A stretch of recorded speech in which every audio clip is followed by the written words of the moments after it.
Oh my god.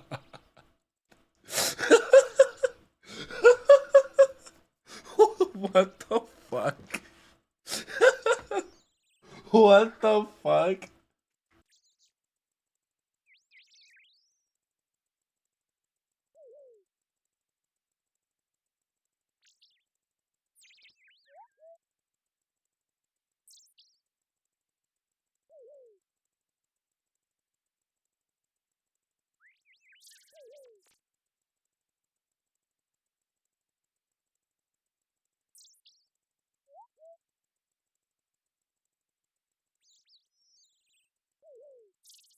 Oh my god, you guys can't hear the video, no.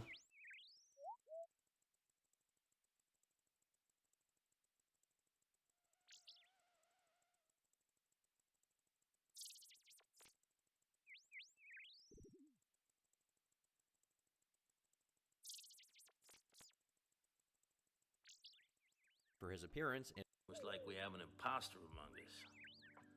I saw that you wanted. Don't lie to me, Walt. You sussy baka. Don't lie to me, Walt. You sussy baka. Also, that's disgusting, please. And he was seeing one of them at some point. It was like we have an imposter among us. I saw that you wanted. Don't lie to me, Walt.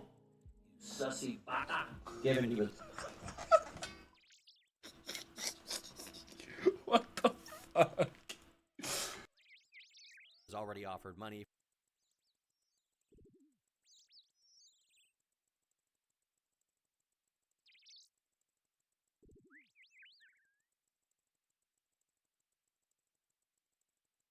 Walt. You sussy baka. Also, that's disgusting, please. Don't lie to me, Walt. Given he was.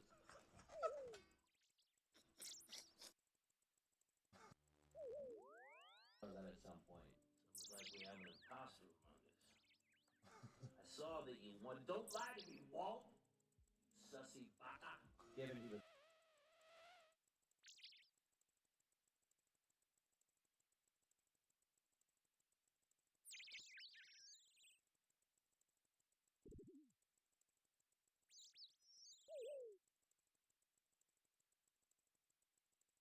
At some point. It was like we have an.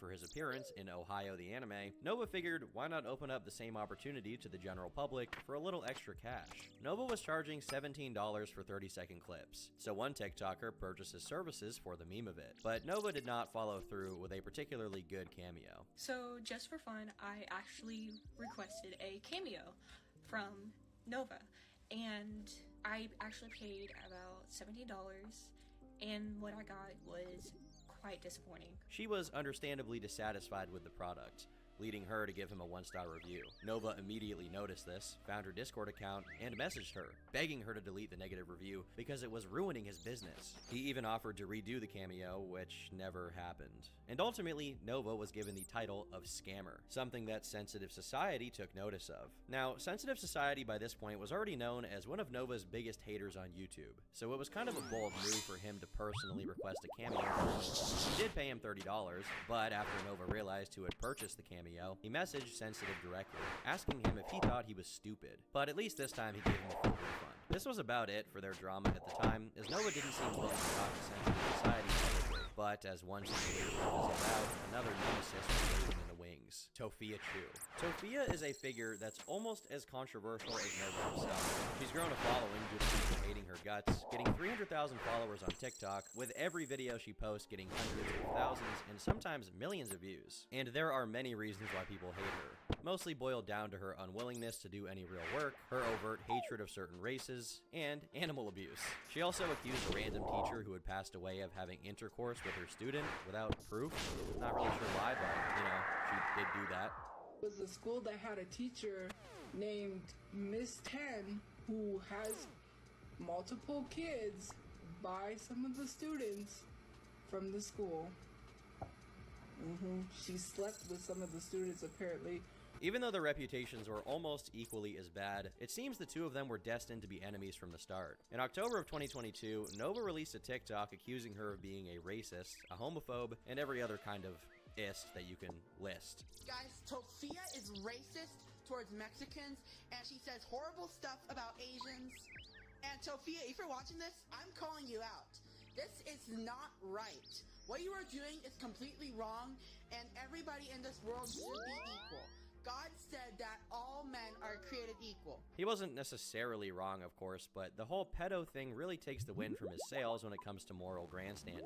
And it turned out that calling her out was a decision he would soon regret, as Tofia had a few remarks of her own. Pretty much all of these were on her live stream, where she criticized Nova for his unsavory Discord messages, his diaper fetish, and overall just being a degenerate lol cow. What has followed in the wake of this initial incident was a whole list of shit flinging, with the two constantly going back and forth to point out each other's flaws. Tofia harps on Nova's degeneracy, while Nova highlights her criminal levels of laziness and negligence and her overt racism. To protect himself from Tofia's attacks, Nova decided he needed a way to clear his name, to dispel the allegations. And just like everything else he does, he did it very poorly. He created a new channel on his Discord, which included supposed proof that Scoldger had framed Nova in one screenshot, as well as a link to an article on age regression. And that's it.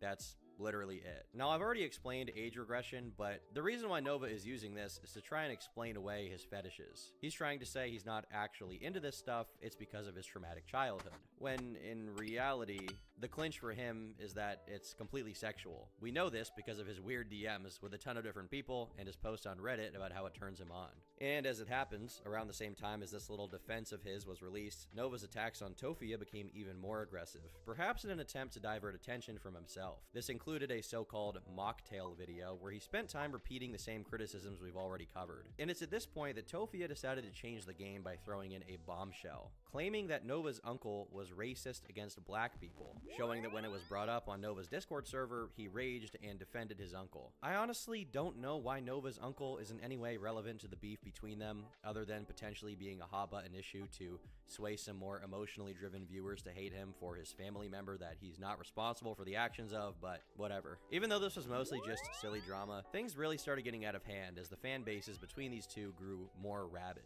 Some people claiming to be Nova's fans went as far as to threaten to come to Tofia's place of residence. At this point, the drama grew so big that it left TikTok getting the attention of a number of YouTubers, with a channel called Underflow releasing a video where he broke down the whole drama front to back. Now, out of the two of them, Nova was definitely taking things more personally. While on stream, he threatened to file a defamation lawsuit against her. Tofia responded by saying that if there was a lawsuit, she would win, since the things she was saying about him were true. After being threatened into submission, Nova was looking for yet another avenue to get back at her, and in his desperation, he waved the white flag to one of his enemies. In late May of 2023, Sensitive Society made an update video on Nova, revealing that Nova had reached out to him since their last interaction, asking for help in taking down Tofia because of some statements she had made. Why did Nova reach out to me after I tried to reach out to him a few times, but he got to me and said no? Why would you reach out to someone you despise? He would straight up pay a hitman to take her out if he could. Later that day, Nova Online reached out to me yet again, and he said this: she was making false statements about me last night on live. Like I said, these emails... After this, the drama did die down a little bit, although the two never really stopped verbally sparring. The only noteworthy thing here is that at some point, she genuinely started believing that Nova was going to send a hitman after her. If it wasn't clear enough, both of these people are absolutely insane. And unfortunately for Gabriel, this drama didn't go the way he intended it to. It seems like he initially started accusing Tofiachu of all of these things so that he could get people off of his own back. Instead, it only intensified the scrutiny that he was under. In June of 2023, he was doxxed again, and worse yet, he was getting more attention on YouTube, with a video by Kiwi Tapes coming out, going into all the drama surrounding Nova from the early days all the way until the Tofia situation. And this was the first of many uploads, as Kiwi was about to become one of Nova's biggest critics in a not too distant future. With the pressure mounting from all sides, there seemed to be one potential saving grace for him, at least in his own mind. He had agreed to do an interview with Sensitive Society, but Nova stalled its recording for months on end, unwilling to answer the harder questions. Before long, it was clear the interview was never really going to happen, and since Nova hadn't spoken about it anywhere publicly, people mostly moved on,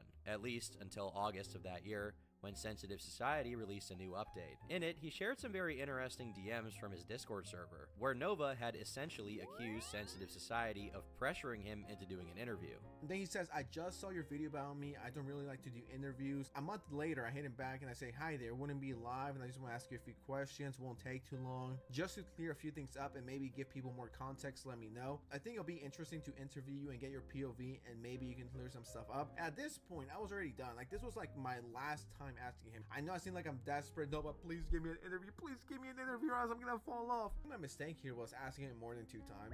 I just wanted the content and I wanted to be nice and polite. So I'm not gonna do that anymore from now on. I'm just not going to engage with people like this. And I don't think he responded to that. And he just ran and bitched to his Discord. So that's where that ended. But before long, it became clear that this was just not the case, and Nova was playing the victim, as always.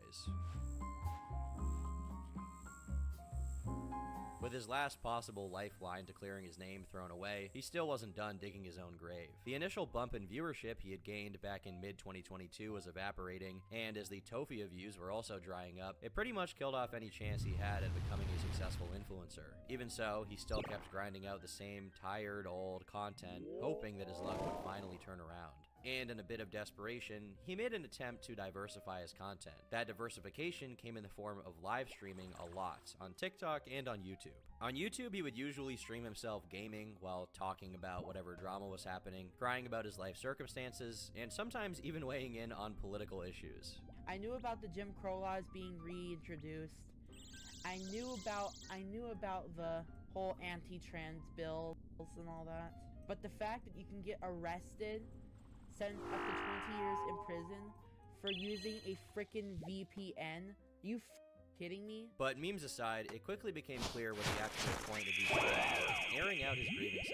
He basically got no views on his streams, yet he still spent hours and hours doing it, at best trying to get some sympathy from the audience. And man, he is an absolute fisherman in that regard. He started speaking about how he had been approached by 2 different trolls, one of which used a very unique insult against him. In the same clip, he also complained about people claiming that he had poor hygiene, arguing he wouldn't be allowed to work as a cook if his hygiene wasn't very good. He also complained about the aforementioned uncle a lot, the same exact uncle who Tofia had accused of being racist, which Nova doesn't really seem to do here. It seems like Nova and his uncle had a very heated relationship, evidence of which can be seen all the way back in March of 2023. And from this point on, their ties only got worse, as he often complained about him in real time over getting yelled at for supposedly ignoring him. He even accuses his uncle of being the reason Nova had started his emo phase, where he listened to a bunch of alt-rock songs on Spotify. Admittedly, he didn't only use TikTok for as it was also a space for him to experiment. He started an interesting trend wherein he would open up a TikTok stream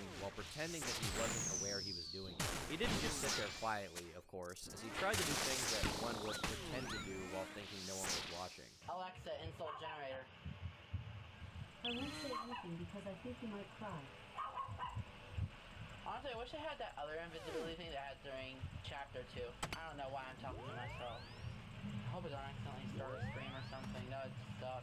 Then, continued to go the entire rest of the stream, talking out loud and commenting over a video game, only to suddenly exclaim at the end that he had in fact been streaming. Oh, am I live? Oh, I did not mean to start a stream.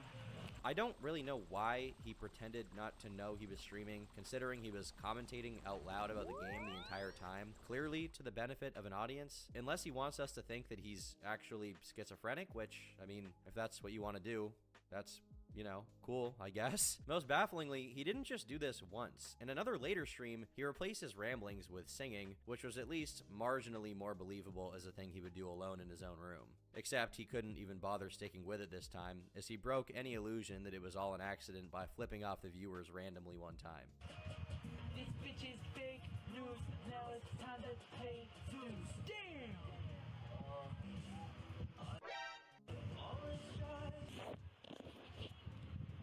He never did anything like this again, likely because of the mockery he received for it, but to this day I'm still trying to figure out why this was even happening. But amazingly, this wasn't even the lowest point of his summer. In late July, he was fired from his job, claiming it was because he had accidentally spilled a tub of lard. His new status as an unemployed NEET freed him up to start producing a lot more content, although he mostly prioritized streaming because he couldn't help but bitch and moan all day about nothing. It seems like even at this point in time, he still hadn't caught on to the fact that most people who watched his streams either either despised him or were just there to laugh at him. So, instead of ignoring the trolls, he repeatedly committed the internet's most cardinal sin, directly feeding them. Alright, that's it. F you. I know I don't like to outburst against the trolls, because that'll just give them a reaction. But actually, you. Hey Ash, can you help moderate TikTok chat? They're making fun of my dead dad. Honestly, it's shocking the lengths he'll go to in order to stick it to his haters, even going out of his way to give backhanded shoutouts to one of his more prominent trolls, Liquid Nova. Well, I've been feeling very insecure lately, and I went to the doctor's today, and I weighed 270, so... Oh, and yeah, Liquid Nova, if you're in here, f you. Imagine thinking that this would somehow stop people being mean to you. I just don't know anymore. Sadly, this wasn't even his most desperate attempt to do so, as he even tried to dunk on them by ruining the experience of consuming his content for the 5 people who still watched him. For example, he intentionally muted himself for one entire stream so that Liquid Nova couldn't get voice clips out of him to post on YouTube. But after realizing that nobody wanted to watch literal dead air, he shifted his strategy slightly. He added a new feature to his streams. Every 2 seconds, a faint swear would go off in the background in the audio. This was supposed to make it so that the same troll couldn't clip anything, since Nova believed that he would never take clips with so many swear words in them because he tends to censor swearing. He was wrong. It took him a while, but he eventually managed to rub his last 2 brain cells together, figuring out that sabotaging the viewer experience of the less than 10 people that were still there would push that viewer number directly to 0 instead of bringing more people in. Shocking, I know. But that doesn't mean there weren't any more clips to go around, like this one, where he bans a user for having the name Nova Grooms. Oh my fucking gosh. Hey, thanks for the free money, you bozo. He continued his avant-garde experimentation on his TikTok main account. Shortly after getting fired, he started releasing science and history videos, which, while seemingly higher effort than his other stuff, actually consisted of him regurgitating information that he found while reading an article or watching a YouTube video about that same subject. Unfortunately, his historian arc didn't last very long, and honestly, what a pity it is. We were this close to him educating us about the Hall of Cost. How sad. Most of these were posted to his second channel, where he actually had a few random breakout successes from viewers who didn't really know who he was. But then in October, he shifted gears yet again, as he stumbled onto what he believed to be the perfect content farm, gym videos. Having recently started exercising, he began documenting his progress. These videos did do better than most of his other stuff, so he went all in, rebranding his second account to a full-time documentation of his gym activities. Nova is many things, but his mom didn't raise no quitter. He continued releasing content across his 2 accounts, with the main one getting most of the love, but the more desperate he was to stay relevant, the harder his trolls bullied him. In February of 2024, the server was raided again, but this time they got more than they bargained for. As the raid was happening, Nova started spamming the mods to control the situation, including one of them called Thoughtless. Despite not paying them to mod his server, he demanded their presence as if it was their responsibility to fix his Discord server, and after enough pressure, they blew a gasket. The general chat turned into one massive vent session where Nova's mods and his girlfriend talked about all the ways that he was a complete and utter failure, demanding loyalty and constant activity from the staff that he wasn't paying, ignoring his girlfriend's messages, and eventually leaving the server open for the trolls to come in and dox his own staff. Of everyone there, though, Thoughtless was the most vocal, as she revealed to everyone that Nova had apparently cheated on his Discord waifu. Nova was mostly quiet during this, until suddenly coming back to the chat in the middle of it, asking Thoughtless why she had hidden her feelings. But after he got reamed some more with insults from all of them, he went back into his goon cave. From there, Thoughtless started leaking their personal DMs, including his usual attention-begging behavior, but most importantly, the fateful day he apparently cheated on his girlfriend. And the cheating itself is not really the notable part that even matters here. What matters is the way that he did it. And I quote, "Can you help me regress today?" in reference to his age regression fetish. This is like when Kanye was like, "Can I have the nitrous today?" But instead it's Nova, and instead of nitrous it's diapers and binkies. While his own mod team was cooking him alive, he went on TikTok saying he had completely lost control of the server, but made no mention of anything his mods were talking about. He then locked it down indefinitely, and even when the raid was over, he couldn't be bothered to rebuild his little community. But a few days after the fiasco, once things had died down, he announced he would make a brand new one to gather his fan base and start more positive activity. But he couldn't even do this right. He started hyping up the new Discord opening, but it kept getting delayed for months due to his mental health struggles. Once he actually started, it took him over a month to get it going, until it was finally launched on April 1st, posting an invite on his channel. And then on TikTok, he went absolutely Joker mode, announcing that he was beginning his revenge arc, in the same cringy way that you'd expect from him by now.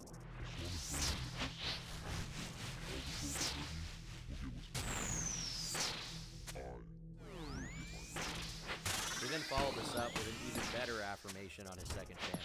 Since he didn't give any details in the second video, nobody in the comment section had any idea what he was talking about, and I'm still not sure to this day. Things weren't all bad. Despite being hounded from every side by trolls and having all of his online friends turn on him, he had enough eyes on him to be worth something. And so in March, he announced that he had just been sponsored by a company who sent him daily wash towels to review. I'll give the company this, which is definitely on brand for him, considering he had probably just started showering for the first time in his life. He got so excited over the sponsorship, he made a second video to give them some more free advertising. Whatever Chinese guy sponsored him definitely got his money's worth out of Nova. While all of this was happening, members of the Kiwi Farms had been documenting Nova's rise to infamy. At first, the forum was very thorough, covering the odd Nova exposed video here and there, but that was all of us to think. On April 4th of 2024, a mysterious new member showed up on Nova's page that had successfully infiltrated Nova's new Discord server. He revealed that Nova had been repeatedly logging down and then unlocking the server over the last 3 days due to constant raids. And his latest lockdown was followed by a raid group going by the name of the Chu Crew, who supposedly preferred to target Tophia Chu. This was somewhat confirmed by Nova, who gave them a hearty F you. And then, a few weeks after the appearance of this anonymous user, something else interesting happened. Nova apparently lost access to his TikTok account after he clicked on a phishing link, and the hackers gave it a complete makeover. They renamed it to Nova's real legal name, took down all of the pinned videos, which were his most popular videos to date, changed the profile picture to him sucking on a pacifier, and then, just to rub salt in the wound, they shouted out a Twitter account called Nova is a Groomer. The cherry on top was a video they uploaded to his account themselves, which was just a compilation of Nova being an absolute degenerate. Nova understandably freaked out, posting a video about the situation on his second channel. This is not a drill. This is not a drill. This is not a drill. My main account just got hacked. My main account just got hacked. I'm really working really hard to get it back. I'm so under so much stress right now. My main account just got hacked. I felt so phishing scam in my email. It's just... It took about a day for him to calm down, at which point he posted a much more coherent video. In it, he reveals he's still trying to get his TikTok account back, and he even found out who did it. He said he wanted to stay low for now, revealing his plan to leave the Nova brand behind, planning instead to make a brand new TikTok account that would be dedicated to a new career. It was not history, it was not the gym, instead it would be singing. And he would keep this new musical passion a secret from his current account. Of course, just because he was laying low, didn't mean he wouldn't try fishing for sympathy, which he did in probably the worst way possible, posting a text on screen about how badly he was feeling. He wouldn't make a full post for about 2 days until he came back to the internet to cry some more. He said he was still trying to get his main account back, as well as dealing with some personal stuff he really didn't want to get into. After it was renamed, one of Nova's co-workers found his account, at which point they decided to film him at his new workplace. This would come to bite Nova in the ass again soon. Despite his utter incompetence, Nova genuinely believed he could recover from this. On the 22nd of April, he announced that his comeback was imminent, and as a result, he started posting multiple videos a day, everything from his food reviews to threatening his hackers that there would be hell to pay. As it turns out, the more or less anonymous hackers had no fear of the autistic blobfish, and even after over a week of trying, TikTok themselves didn't do anything to help Nova. He posted a new 2-minute video where he talked about how difficult it was for him to deal with the situation, and to show off his marketing genius, he weaved in a new announcement that he had partnered up with the Trevor Project, a group that focuses on helping LGBT youth. I don't think that he ever actually partnered with them. I assume they would read what he's been up to and not want to be around this guy, but I don't know, you never know, I guess. In the end, Nova never got his TikTok back. The hacker, who went by Razor GXD, put it up for sale, revealing he had stolen over $9,000 from Nova's account. It appears the sale never went through, as after staying up for a few short months, it was deleted permanently, never to be seen again. You would think that losing his account would humble him a little bit, and maybe even convince him that all of the people messing with him were probably effectively making it just not very worthwhile to be online anymore. Instead, he could just leave the internet, focus on his real-life job and his friends if he had any of those by this point, and stop being infamous for all of the YouTube videos that people were making about him. But instead, he went right back to getting into drama. Sometime in late April, a fellow lolcow named Mario Lord threw a few jabs at Nova for being overweight, despite all the time that he was supposedly spending in the gym.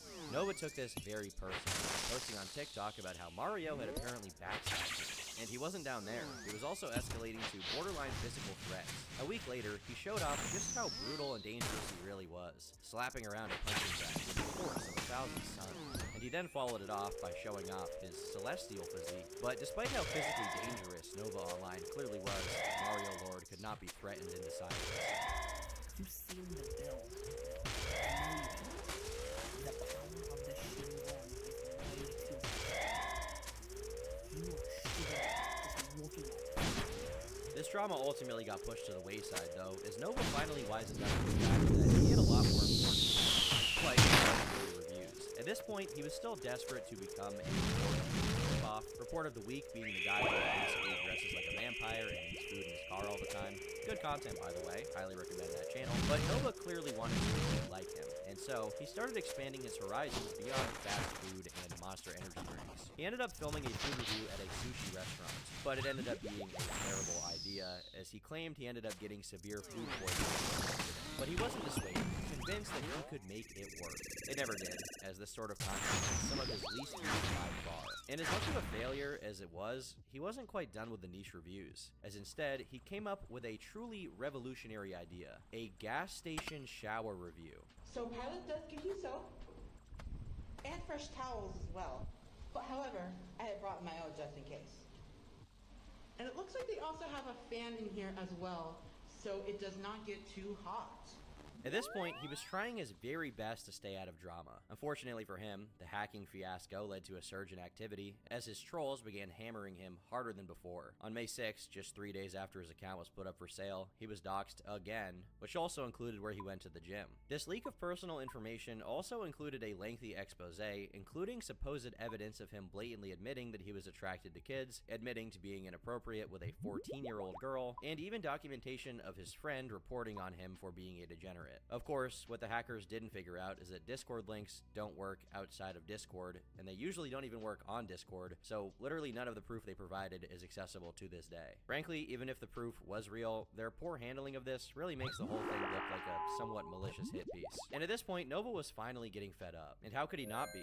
The drama and the trolling was leading to people door dashing food to his door without paying for it. Now, some people claimed that he was actually ordering these himself, and that he was just pretending it was for someone else from sympathy bait, but I haven't seen any evidence of that, and it's not really hard to believe that people would send pizzas to his house or something. The faceless trolls were apparently the least of his concerns, though. Instead, his chosen sworn enemies were some of his most vocal detractors, including YouTubers like Kiwi Tapes, Smokey MCC, and Sensitive Society. For the past couple of months, Smokey and Kiwi had been running their podcast, Too High for Stupid, where they regularly discussed the ongoings of various lolcows, Nova included. One day, they were intending to talk about him on stream, when suddenly, the man himself appeared in the chat. Food reviews, you know, like one after the other, hunks of pizza, Indian food, all this, and all the chats like Nova. Oh, there's Nova in chat. There's Nova. Oh, he's here. It's like, how do you expect to lose any weight if you keep doing these food reviews? It's like you have to pick a lane, or you have to work harder. Being the loud-mouthed belligerent he is, he was spotted pretty quickly. At first, Kiwi and Smokey barely even talked about him, but even before they had the chance to say anything bad, it seems like Nova was already pretty riled up, repeatedly trying to get their attention. The chat, meanwhile, just made fun of him, and Kiwi delivered the knockout punch by calling him a piece. Guys, you can't bully Nova like that. Guys, you can't bully Nova like that. Listen. He was caught in a Discord sending pictures to, you know, underage kids with him in his diapers. I mean, you know, what the heck? The rest of the stream turned into a shit show, as the hosts and the fans ragged on Nova constantly. He stayed in the chat the entire time, trying to achieve God knows what. Eventually, even his biggest troll, Liquid Nova, showed up to chime in. To no one's surprise, begging YouTubers who hated him to I don't know, express sympathy for him or something was a complete waste of time, and nothing was achieved by this attempt. But Nova is basically a sponge for humiliation. He can't help himself but ask for more. So after this colossal freakout, he conspired a revenge plot straight out of the Riddler's mind. If the Riddler also suffered from crippling autism, at least more crippling autism than in the last cast. He released a video announcing that he would be launching a podcast with his social media manager who had helped him set up a new Instagram account back in June. It'll be important in just a second. In his own words, he plans to make no money off of it, and is merely doing it for fun. But due to an excellent idea from my social media manager, I'm gonna be launching a podcast. It's going to be primarily fun. I do not expect to make any money off of it. He's right, that does sound fun. He then name drops Kiwi, Smokey, and Sensitive Society, promising to prove them all wrong on their accusation that he is a cheat. He was so heated that he even redacted the name of their podcast that led to this happening. And with a skilled orator like Nova, you'd think the production would be smooth sailing. But over the following week, things got very, very weird. First of all, people found out who his social media manager was after Nova shouted out an account called Syax Jagger. He then announced something big was being cooked up, his ultimate revenge against Kiwi and Smokey, promising an epic comic book movie. So far, there wasn't anything super unusual, and just within a couple of Instagram posts, he went straight off the deep end. He started talking about they, some nebulous group of people, were done tolerating the endless trolling, promising that a change was imminent, the end to the trolls' reign once and for all. He paired it with a picture with one of the most tone-deaf captions I have ever read, but it is awesome. This is your final warning. Back off and leave me alone. Or face the darkness you've stirred. Remember, all in mind, they didn't heed the signs. He then turned off the heat, once again name-dropping every YouTuber who had ever talked about him, and then also announcing one of the greatest plot twists in the entire story, as he proudly announced he had now become a member of the alt-right. This was a terrible idea, as his comment section was quickly flooded by some trolls and some actual supposedly alt-right people, maybe just people pretending to be alt-right. Supposedly these people were aggressively racist against Smokey, Kiwi, and Sensitive Society, although all of the posts were deleted soon after, and there's no real proof of the comment section here, so it's kind of just going off of other people's retelling for this particular little wrinkle in the story. But there was then a pretty quick heel turn again, with the two posts being deleted on Instagram, and Nova posting a video now denouncing the alt-right, where he bravely said that it's not okay to make fun of Sensitive for being Mexican, or Kiwi and Smokey for doing drugs. Kiwi, Smokey, and Sensitive Society. It seems like there's any racist concept.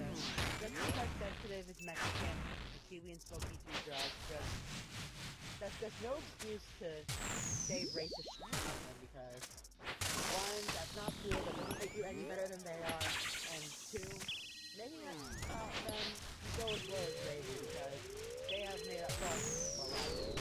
He still does accuse them of being liars who besmirch his good name, of course. He then followed it up with an Instagram post where he just said that he renounces the movement and that racism is bad. Sadly, the alt-right character arc had ended as quickly as it began, and Nova went back to doing his own thing. At this point, he was still working on his podcast, which he said would finally put an end to all the trolling. But until that moment, trolls still continued around him, leading to what may be the least surprising discovery of this whole saga. The next hamster page that is believed to be his. It contained an exhaustive list of his interests, including diapers, adult diapers, foot smelling, farting, breastfeeding, food stuffing, and age play. He also listed his religion as Jewish for some reason, which you would think kind of conflicts with that whole alt-right thing, but I mean, you know, we're not asking for consistency here too much. It's probably unreasonable. Around this time, he was also banned from the karaoke bar he used to frequent, where all of his karaoke content had been recorded. Tell me if it's wrong, if it's right, I don't care. I can keep a secret, man. He never gave the reason publicly, but given the troll's history of how he was losing life, that could have been a fair guess, at least at the time, because a YouTuber going by Dennis took it upon himself to confirm the rumors. He had reached out to a familiar face, the TV Farms user who had infiltrated Nova's Discord back in April, and asked him if he knew anything about it. This user alleged that he and two other people got him banned by doing a bit of trickery at the bowling alley, whatever that means. He then clarified that what it actually meant was that they had called the manager and sent him the screenshots of all of Nova's old leads. During this experience, the user also admits that he took part in Nova's Discord account getting hacked, which made some people suspect that he may have been involved in the phishing attempt on Nova's TikTok. As far as I know, this was never confirmed, and the hacker who took credit for it never openly associated with this anonymous user. This situation apparently took a big toll on Nova's mental health, and because he wasn't old enough to drink alcohol, he couldn't quite drown his sorrows with the drunken clam. At least not yet. So instead, he came up with a new solution.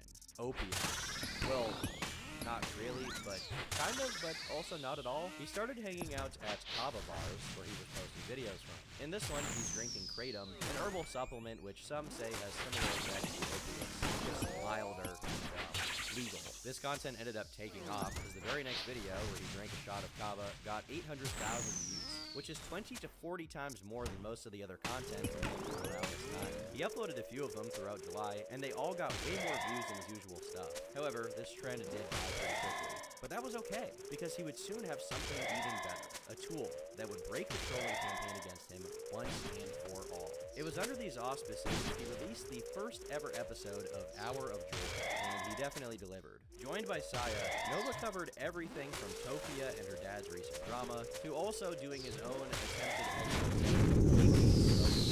another YouTube lemur, but with absolutely zero preparation. Telling your fans not to be racist. Like if you scroll down. Oh yeah, I saw that. Let's go ahead and head over to Kiwi's Twitter, see if he's posted any new bullshit. Oh yeah, the last thing he posted about me was on the 24th, called Average Hour of Joy Listening. Yeah. It was really like one of the fans like racist about you being like the supreme race. He spends the whole time talking about how they spread lies and rumors about him, but of course, he never really addresses what those lies are, because he knows that if he specified why they claimed that he was a pedo, it would make him look even worse. He then goes through their social media posts and talk about how upsetting it is for Nova to see it, and that's basically it. That's his grand expose. That was the plan the whole time. Bravo. The episode received a lot of backlash, which apparently got so bad that the episode was removed altogether. And it only opened up Nova to further attacks. The first came from Kiwi Tapes, when he responded with an update video, where he caught up viewers on everything, including the TikTok hack. With how much scrutiny he was already under, you'd think Nova may have rethought his strategies. Well, maybe you'd think that if you didn't know anything about him, because truly, it wouldn't be Nova if he didn't try to swallow his own foot. So he went on Leaping Lemur's livestream with his manager, where he talked shit in the chat. Of course, Lemur noticed, but instead of trolling Nova, he decided to start talking to the manager. He asked him why he was associating with Nova, where she then said that she was only in it for the trolling. He then asked her how old she was, and she admitted to being 15 years old, claiming that Nova had called this a decent age, which I'm sure you can imagine what he meant by that. And this puts a previous post into a whole new perspective. On Instagram, he had posted a rant about the White Bowser, yet another widely mocked person that he had beefed with, who I actually just made a video about, which you can watch right now. After talking about how Sia was his manager, he called her his woman. Sia herself then responded to this by saying she's no such thing, to which he then asked, why not? So yes, he's gone back to his roots of flirting with minors, but at least he didn't ask this one to tuck him into bed or put a binky in his mouth. At least not that we know of quite yet. Nova desperately wanted to prevent another twinkle twinkle situation, so he posted a video response to his Instagram, only to delete it almost instantly. But thankfully, Leaping Lemur managed to download it on time, sharing it in his video. In it, Nova claims that Sia goes to university and is well over the age of 18, but he does not give any proof of this claim whatsoever. I know there's been a little bit of controversy surrounding Sia lately, so I'm just going to address it right now. First off, I've seen that video from the Leaping Lemur. I just wanted to inform you guys that Sia is not 15. She goes to university, so therefore she is well over 18. It's not news to say that this did nothing to stop the backlash, and soon we would get to witness a whole new chapter of Nova. Users like the aforementioned anonymous one from Kiwi Farms became pivotal in exposing how much of the shady behavior was going on behind the scenes, as they worked directly with YouTubers like Leaping Lemur to further expose him. Lemur interviewed one of his associates, Zilla, who went over the Discord hack and the bowling alley ban. He admits they hacked 5 of Nova's social media accounts, including Steam, Microsoft Mail, Gmail, Discord, and Kick. He then leaves off with a message to Nova, saying that he's far from done with him. The video continues by showing screenshots of him engaging with sex chatbots, including a full-on roleplay session with a bot called Evelyn Rosethorn. Mind you, he did this on a Discord server, that was public where other people could clearly see him doing it. They then moved on to his relationship with some of his e-girls, including one named Bun. We see a screenshot where he threatens to hurt himself after she says that he doesn't feel good. The same Bun apparently ended up breaking up with him before sharing a long list of reasons, including the fact he supposedly cared more about minors than he did about her, rebuffing her when he was too busy to talk to her, telling her to get her mom arrested, putting his needs over hers, and calling her a bitch. A lot of it's kind of petty stuff that doesn't matter, but that thing about minors is definitely, concerning. And lastly, they ended up going over his email leaks. We see an email to his therapist linking to some age-regressive content as if trying to educate them on the topic, and another email with an Etsy purchase receipt for total diaper dependency hypnosis from someone named Little Hypno. You see, the second thing is part of a series of purchases all centered around his fetish. And lastly, we get to see his Steam account, and wouldn't you know it, he's a furry. You're shocked, I know. Now, these leaks didn't reveal much that people didn't already know about Nova, and Nova never really addressed them, as he was still in the midst of trying to pretend there was a career for him to cover. He had made an account on alt-tech live streaming platform Kick in early 2024, where he had been streaming semi-regularly. These streams had about as much success as his YouTube streams, going by his most viewed archive, but that's okay, as he still had his podcast. He uploaded a 3-minute teaser episode saying that he would talk about other lol cows in order to make people stop thinking of him as a lol cow. I already have somebody that's going to be helping me out on the sidelines with several lol cows, such as Jupiter. I'm obviously going to be doing Sweetie because he's kind of disgusting. If he was as smart as he was fat, he would be the next Albert Einstein. He also promised that a new episode would be coming out soon, with the topic being one of his peers, Daniel Larson. This episode did actually come out, being released on Spotify, and it went about as well as you would think it would. The entire episode can basically be boiled down to him reading the LolCow wiki article on Daniel, and then sharing the leaked phone calls that had come from Daniel when he was in prison. Since the whole point of the show is to be as non-critical as possible, he basically offers no perspective on anything he talks about, and it's just not really entertaining. The episode was then taken down the same day that it went up, and considering what happened last time, everyone just kind of assumed that he had taken it down due to hate, but according to Nova, that's actually not the case. Nova claims that it had been pulled by Spotify because of mass flagging by trolls. He hasn't changed this part of the story since, so he might have actually been honest that one time, especially because Spotify has extremely limited methods of actually interacting with content. So it's hard to imagine that he could have gotten enough hate on Spotify itself for him to want to take it down. But once again, his attempt to make himself look better by putting down others in a similar position to him fell flat on its face. And then, just when it looked like it couldn't get any worse, there was another major Discord leak showing him being a diaper baby with the pacifier and all. By now, the Nova story has become pretty samey. He does something dumb, people make fun of him for it, he has a meltdown, repeat, over and over and over again. And with his average views down across the board, it seems like he was almost intentionally doing things to get mocked. He was truly desperate to get even a sliver of coverage around him, because that was all he had left. And so, one day, while TV Tapes and Smokey were doing their stream, Nova returned to the chat, where he made a remarkable offer. He said that he wanted to bury the hatchet, offering to come on stream for an interview. And just to sweeten the deal, he paid to become a channel member. To Nova's credit, he did keep his promise. He hopped on stream with them, and it was, it was kind of a disaster. Despite the stream going on for about 5 hours, Nova wasn't even present for about 2 of them. He kept running off to supposedly do errands in the middle of the stream, randomly leaving the call by accident, and in general, he just didn't seem to understand that there were thousands of people watching him. When he was there, he spent half the time ignoring the things Kiwi and Smokey were saying so he could focus on the chat, which obviously kept trolling him and trying to get his attention. As for the interviewers themselves, they went back and forth in a healthy medium between grilling him on some of his controversies and having their fun. They started off by trying to get him to do a house tour, or at least a room tour, both of which Nova was unwilling to do, most likely because the entire thing is insanely messy. They then questioned him about this supposed 15-year-old manager, where he was very hesitant to reveal much of anything, simply saying that she was in full control of his Instagram. So we had heard that you were apparently being flirty with this Sia girl, and she was 15, was it? Once again, she had, pretty much full control of my Insta. Yeah, I don't know. It seemed like there was a little bit of a flirtatious vibe between you guys, you know? Yeah, because it came out that she was 15. Do you just have anything to say about that? These are the questions you should ask him. Oh no, what happened? Nova, you gotta quit dodging the question. You gotta talk to us. If we're gonna have you on, you gotta talk to us, Nova. Sorry, I just got a fan check from something called Style Seat. Oh. What is Style Seat? Have no idea. Someone sent it to my phone. Notably, he doesn't deny how old she was at this time, meaning he either lied before about her being 18 years old, or he learned that she was actually 15 and had no problem with that. The running theme was that he didn't really want to engage with them and any question they had in good faith. He refused to answer for any of his real controversies, including when he had sang a lullaby to who he thought was a 14-year-old girl. When it was brought up, he just completely shut down, leaving the call just before it was about to play, and then never addressing it properly when he came back. In the end, even the two hosts agreed it was a bit of a disaster, as the most entertaining part of it was Nova getting trolled by everyone and not having the mentality to understand he was being played.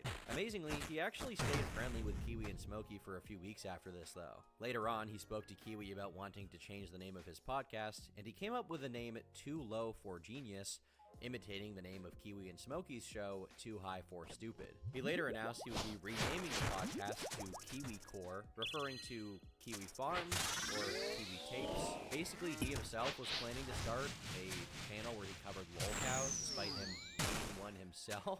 I guess it would bring a unique perspective to the table, for sure. Quickly, the duo started testing just how far they could take this friendship. A few days after Nova made his announcement of his podcast, Smokey tagged a Twitter account belonging to a music artist that Nova liked, trying to get Nova noticed by calling him a and claiming he had said some very mean things about him. He tweeted at the account for a while, encouraging others to join in the fun. Coincidentally, Nova went live around the same time, and once he realized what was going on, he looked beyond devastated. I feel like no one gives a I'd probably be better off dead. It's at this point where we see this beautiful, blossoming three-way bromance unfortunately come to an end. While Kiwi and Smokey were streaming Nova's show. Nova then showed his phone and revealed he was actually watching the stream at the time, at which point Smokey said this.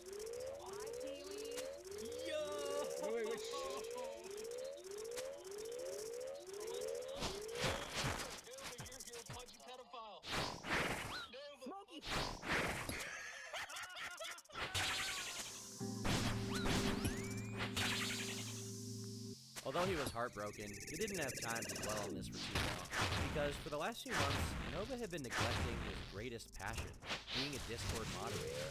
His original Discord server had been locked down for several months now due to constant harassment, and the one he had made in April ended up getting wiped clean by none other than Thoughtless, his at one time dear Discord kitten.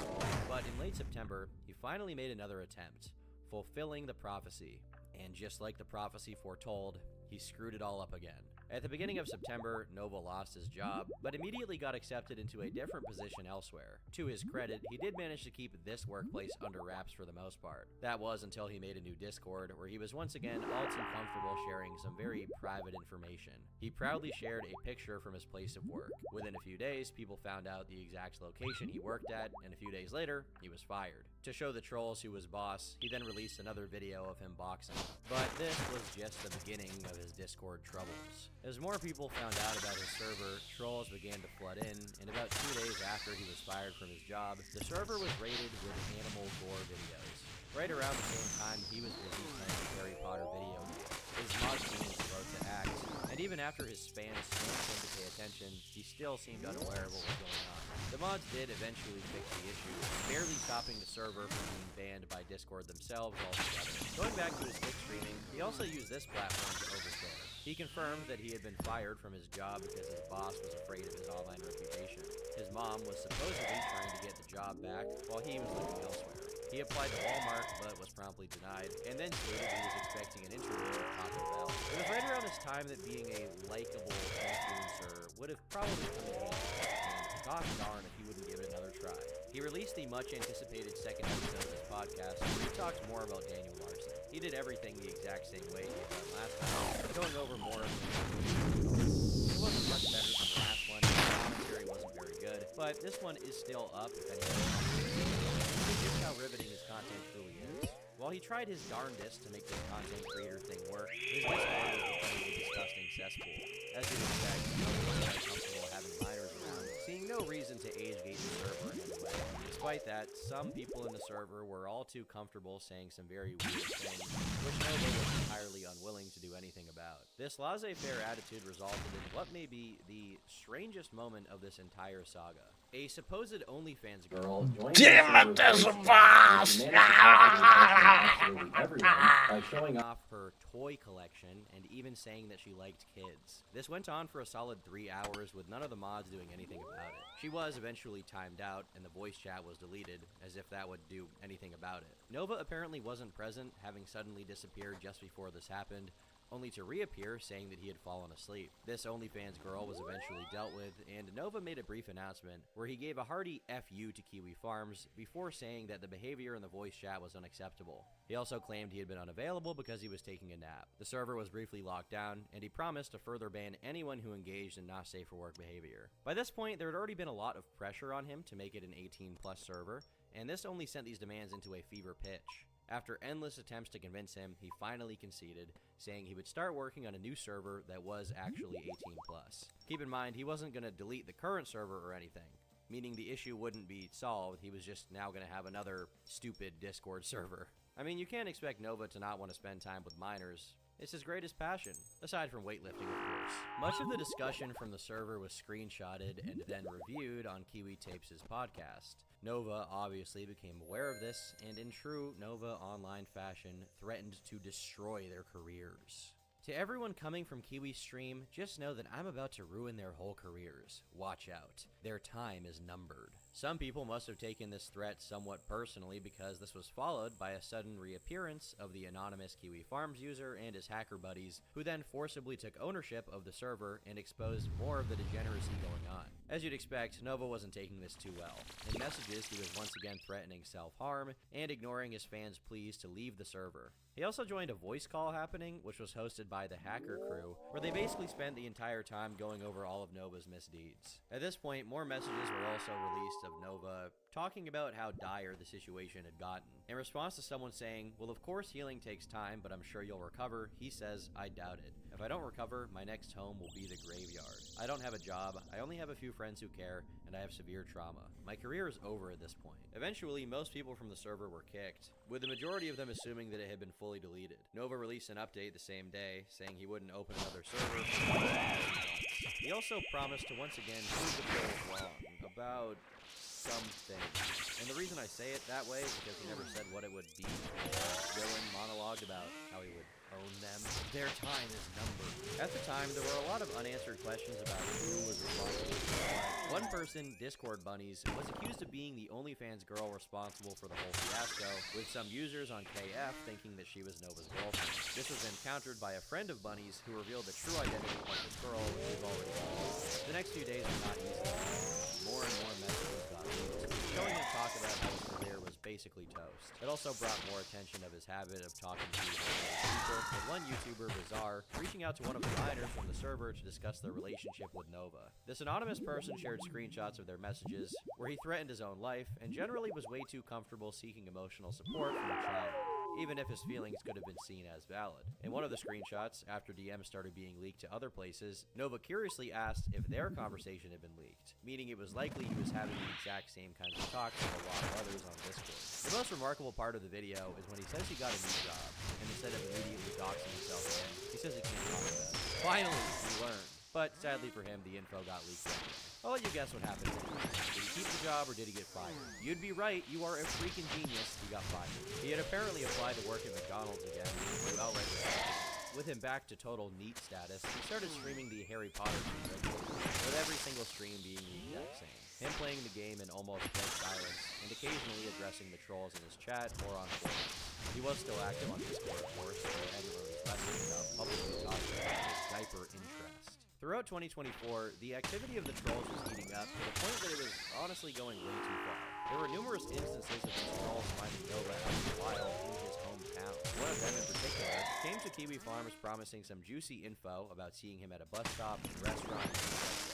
He claimed to have confronted Nova and his mother at their house after already having gone door to door to tell all of the neighbors about all of his online controversies. The mother apparently denied any of his son's wrongdoing, and and even when shown the Twinkle Twinkle Little Star clip, she told this random person that they could agree to disagree. He also went to Nova's old house, where he was greeted by a brand new family, completely unrelated to Nova, including a mother and 4 kids. The mom spoke to this troll, sharing that her house was still being regularly harassed because of Nova's trolls. One time, she recalled that a van full of people drove up to her house. This story eventually got back to Nova, who was understandably pretty scared, but God's bravest soldier wasn't about to take these threats lying down. What the f up with these weens, I swear to God.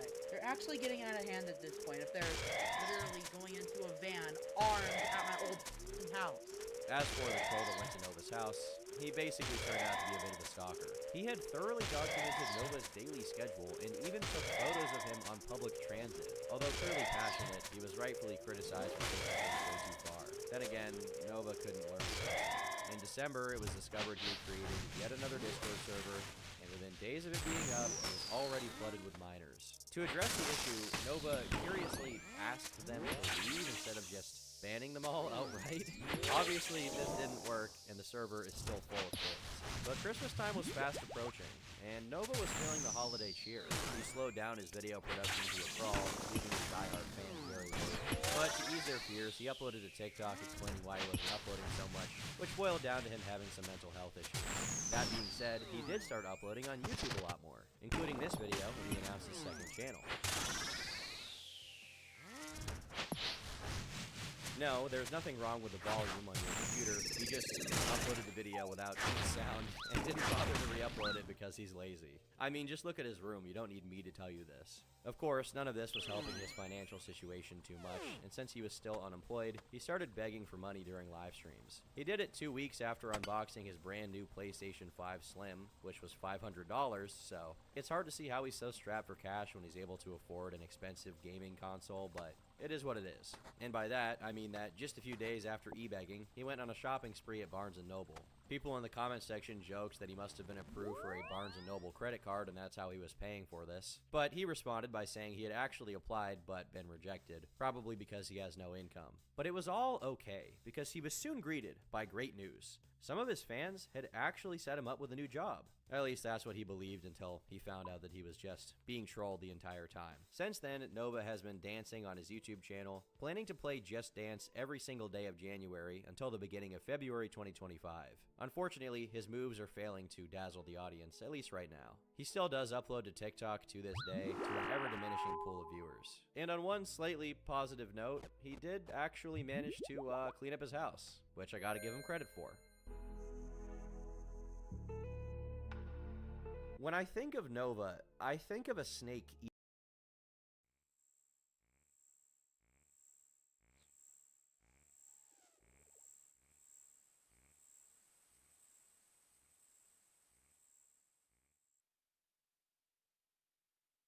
There was a time when an iFunny watermark signaled surface-level normie memes, downstream from other platforms like Reddit or 4chan. But at some point, it went from that to housing one of the strangest online communities, some members of which turned out to be actual criminals. But how did this happen? The iFunny app, created by David Sheff in partnership with a company called FunCorp, was created in 2011 and got its desktop-accessible version in 2013, when the iFunny.co website was created. Shortly after this, FunCorp was bought by a Russian company, which led to a bit of an issue. Social media sites like Twitter and Facebook are largely run by English-speaking Westerners, meaning not only are they capable of doing effective content moderation, but they're also subject to the legislation and cultural pressure to crack down on things like hate speech. Russians, on the other hand, don't really share Western sensibilities, and even if they wanted to do content moderation, they'd either have to hire Russians who are extremely familiar with English, or they'd have to hire people from across the globe, both of which can create overhead and logistical issues. In order to cut down on costs and make back the money they spent to buy it, the Russian company dramatically reduced the resources dedicated to moderating the content, making it a hotbed for edgy jokes, some of which were being posted by genuinely hateful people, and also, in a much more limited capacity, criminals like Samuel Woodward.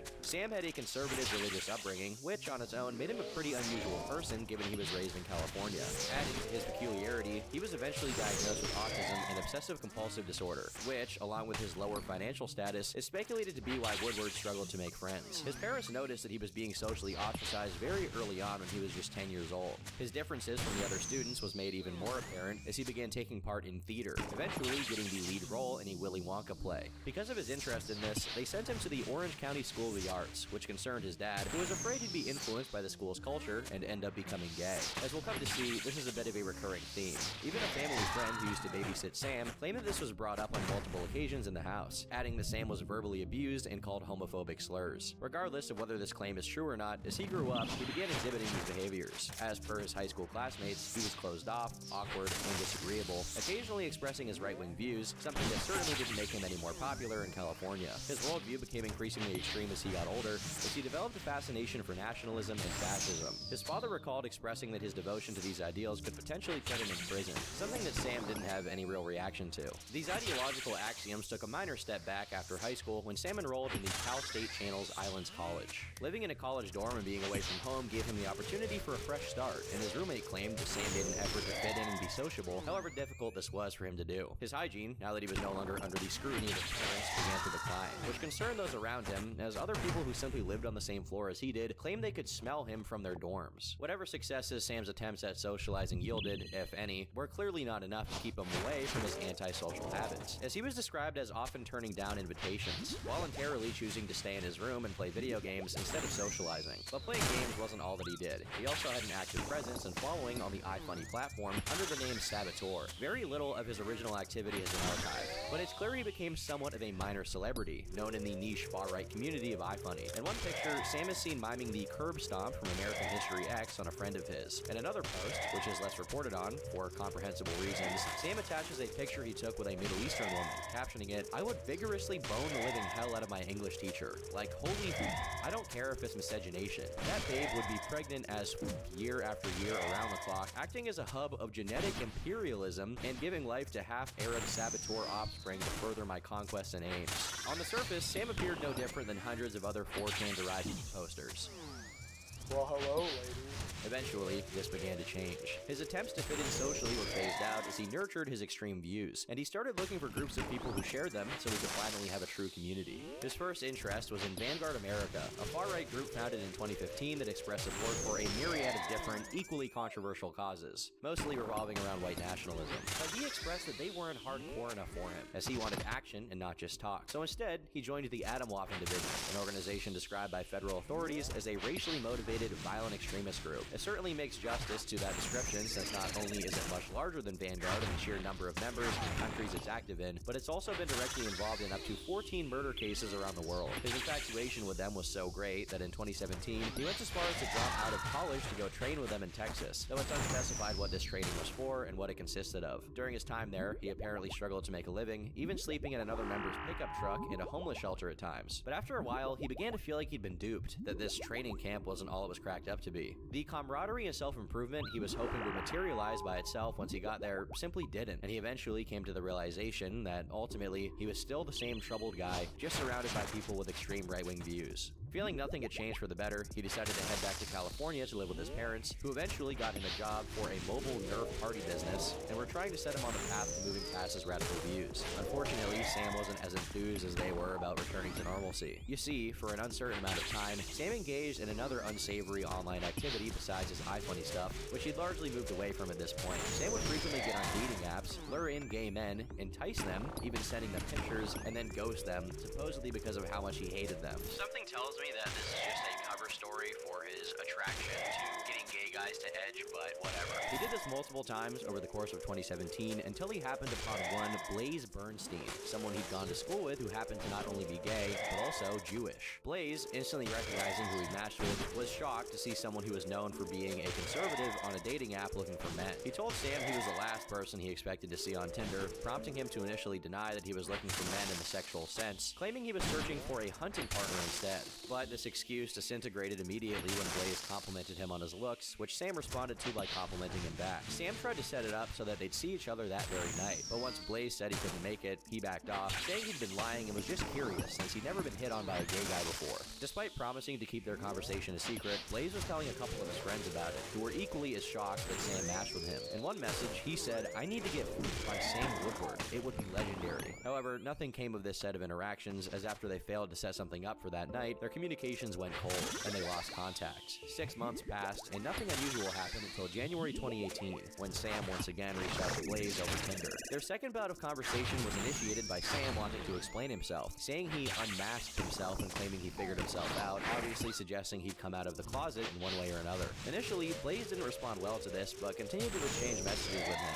This came to a head when, during their chat, Sam said that despite being straight, he might make an exception for Blaze. Again, Blaze expressed skepticism, suggesting that this was just another prank and that he wouldn't fall for it. But Sam went a step further from last time and gave him his Snapchat info, where they went on to set up a time and place for them to meet. This wasn't another elaborate ghosting scheme, as when Blaze arrived where they were supposed to meet, Sam was there, and after he got in his car, the two drove to a nearby park. Mind you, it was almost midnight, and they were going to a park where there was nothing to do, so you can sort of extrapolate what their plans were. Right around 11:30 p.m., Blaze sent one last text to a friend of his saying, "I did something really horrible for the story, but no one can ever know." He eventually got a reply from his friend asking what this supposedly horrible thing was. They never got a reply. Going off of both Sam's own retelling of how it went down and what was eventually found by forensics, what happened next was that after taking his sleeping bags, snacks, and some drug paraphernalia with them into the park, the two began talking about their high school experiences and commiserating about college, and then they proceeded to smoke together. As Sam relaxed and zoned out, he felt Blaze move closer to him and presumed he was just going to get something off of the snack bag. But then he felt something warm on his leg, and when he opened his eyes, he saw Blaze unbuckling his belt, holding a phone in his other hand. Immediately, at least according to Sam's recollection, Blaze began saying, "Calm down, it's not a big deal. It's already done. I got you."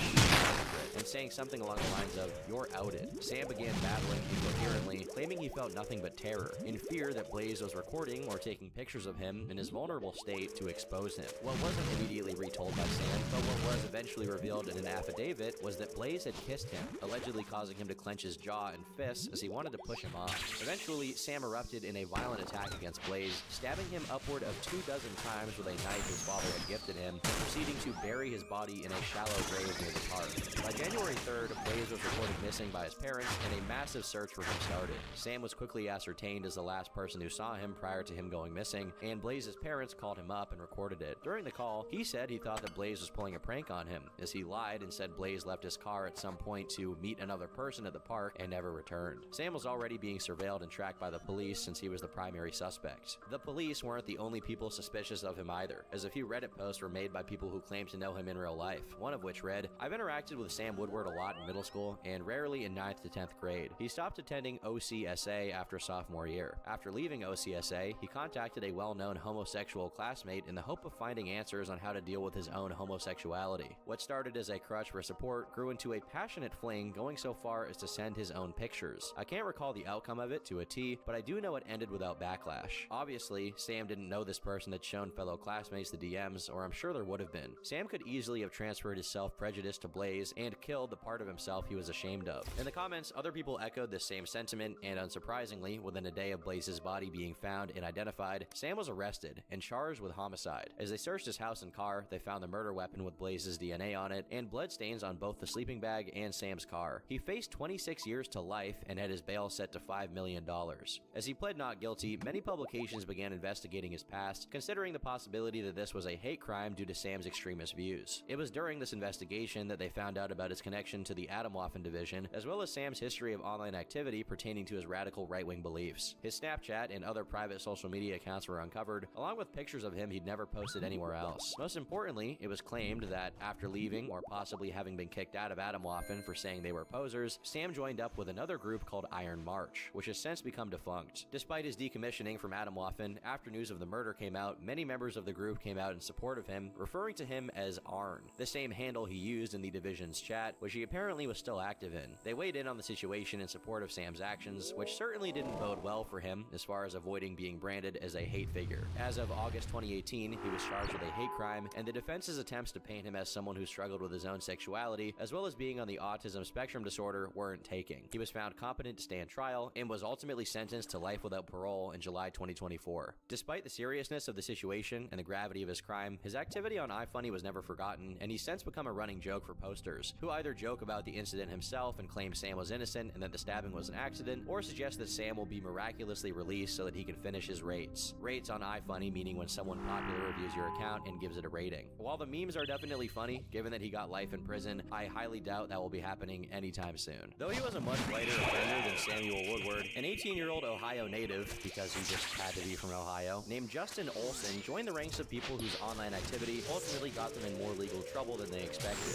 Unlike Sam's iFunny profile, which I found no archives of from prior to his crimes, there is a snapshot of Justin's account precisely on the day he was arrested. He posted under the alias Army of Christ, and though very few posts are visible in the archive, they have been saved elsewhere. Based on their nature, he was very clearly an extremely right-wing person, as he frequently suggested he'd commit acts of violence, sometimes naming his potential targets such as Planned Parenthood. He had over 5,000 followers and 200 posts, all of which express varying degrees of radical political beliefs. One of his last posts was the announcement of the creation of a Discord server for people who liked his post to join so that they could discuss their topics of interest. The thing is, the FBI had already been paying attention to his online presence since February of 2019, and presumably they had one of their agents join the group chat to see what kinds of things were being said there. Unsurprisingly, they found a lot of alarming stuff. For example, Justin wrote an entire paragraph about the Waco massacre, when a compound owned by David Koresh and populated by Branch Davidians, some kind of weird Christian denomination, were stockpiling weapons and got raided by the ATF, resulting in the deaths of many, including women and children.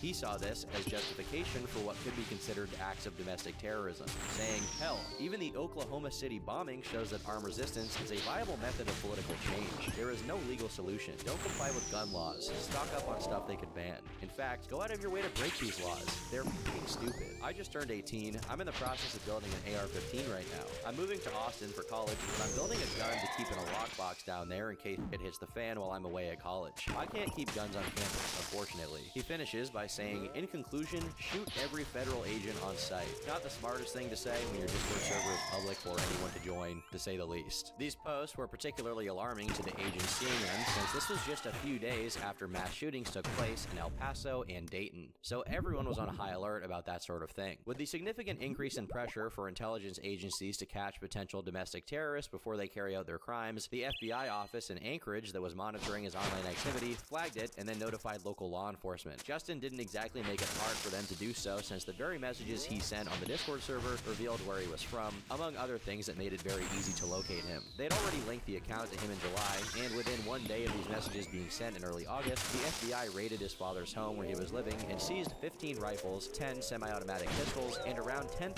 rounds of ammunition. They also found a large machete, which was not seized. When questioned about the things he'd said in support of domestic terror attacks, he claimed that they were only jokes, but I doubt this is very compelling, as he was given no bond and got charged with threatening federal agents and interstate threats, which could get him up to 15 years in prison if he's convicted. Even if he gets a really good lawyer and gets time served and probation or something mild to that effect, it's a safe bet that he lost the ROTC scholarship he was bragging about on his Discord server earlier that year. Despite what an example this seemingly should set for the kind of thing you don't want to be doing online if you don't want to be arrested, some people didn't take what happened to Justin as a lesson. Another iFunny user named Awarded made a series of posts beginning the same day as Justin was hit with the federal criminal charges. They read as follows: I am done with my state and their bullshit abortion laws and allowing innocent kids to be slaughtered for the so-called women's rights bullshit. I've seen nothing but go out of their way to get an abortion, but no more. I will not tolerate this anymore. I'm done. On August 23rd, 2019, I will go to an abortion clinic in Chicago. I will proceed to slaughter any doctor, patient, or visitor I see in the area, and I will not back down. Consider this a warning for anyone listening. To the FBI agents on this app, I am not a security account. I post what I mean, and I will carry out what I post. They arrested Army of Christ for no reason except suppressing us and our freedoms. I will do the same thing to these who think it's a freedom to murder an innocent life. Come after me, you degenerate government puppets. Stop me if you can. We pride the so-called federal federal agents by saying they are doing their job. They're helping lower crime, and they're keeping us safe. But is that really so? These buffoons arrest us because we practice our freedoms of rights. This world and society is going downhill. I do not care anymore. May God forgive me for what I'm going to do soon. What can I say? He chudded out. He went full chud.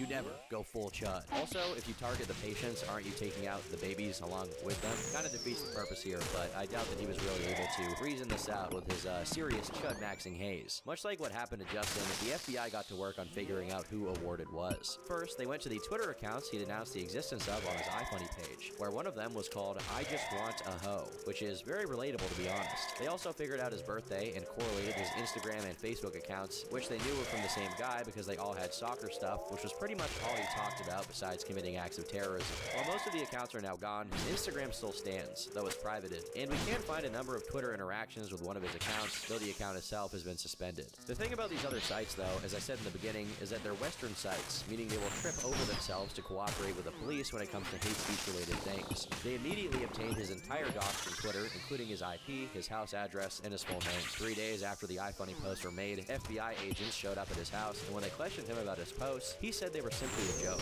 While it's a very cheap cop-out, the fact that they found no firearms or weapons of any kind in his house indicates he never had the means to carry out the threats that he made in the first place. Regardless, he got a federal criminal charge for transmitting a threat in interstate commerce, which could have him sentenced to 5 years in prison. Like the other court cases I talked about so far, it took years for this case to get settled, as the threats were made in 2019, but he was only convicted in November of 2023. This story is pretty unique in that the involvement of iFunny with the perp only becomes clear after his crime. To be fair, this story is unique in a lot of ways. On the 28th of May 2020, a bank teller in Kannapolis, North Carolina, called the police and informed them of a large white Ford van that had been there for a while. Upon first glance, it could be just an abandoned van that was violating parking regulations or something minor like that, but then again, there was the off chance that the van was there for darker reasons. So when the police showed up, they decided not only to tow it, but also to search it, despite not having a warrant. Legally, this can be risky, because they later have to prove they had a good reason, but due to their findings, this wasn't a difficult task. In the van, they found a box for a Taurus handgun, a canister of Tannerite, which is an explosive by the way, a box of ammo, $509,000, books related to bomb-making, improvised weapons, and Islam, along with drawings of swastikas and planes crashing into buildings. And last but not least, a total of 5 firearms, 4 rifles, a handgun, and an incomplete 6th firearm in the form of a lower receiver. Whoever this was, he wasn't just packing, he had an entire loadout in the back of his van. It's hard to say what's the craziest thing in that bunch, but I think having over $500,000 in cash in the back of a van probably takes the cake, though it becomes a lot less bizarre when speculated it might be inheritance money and not stolen.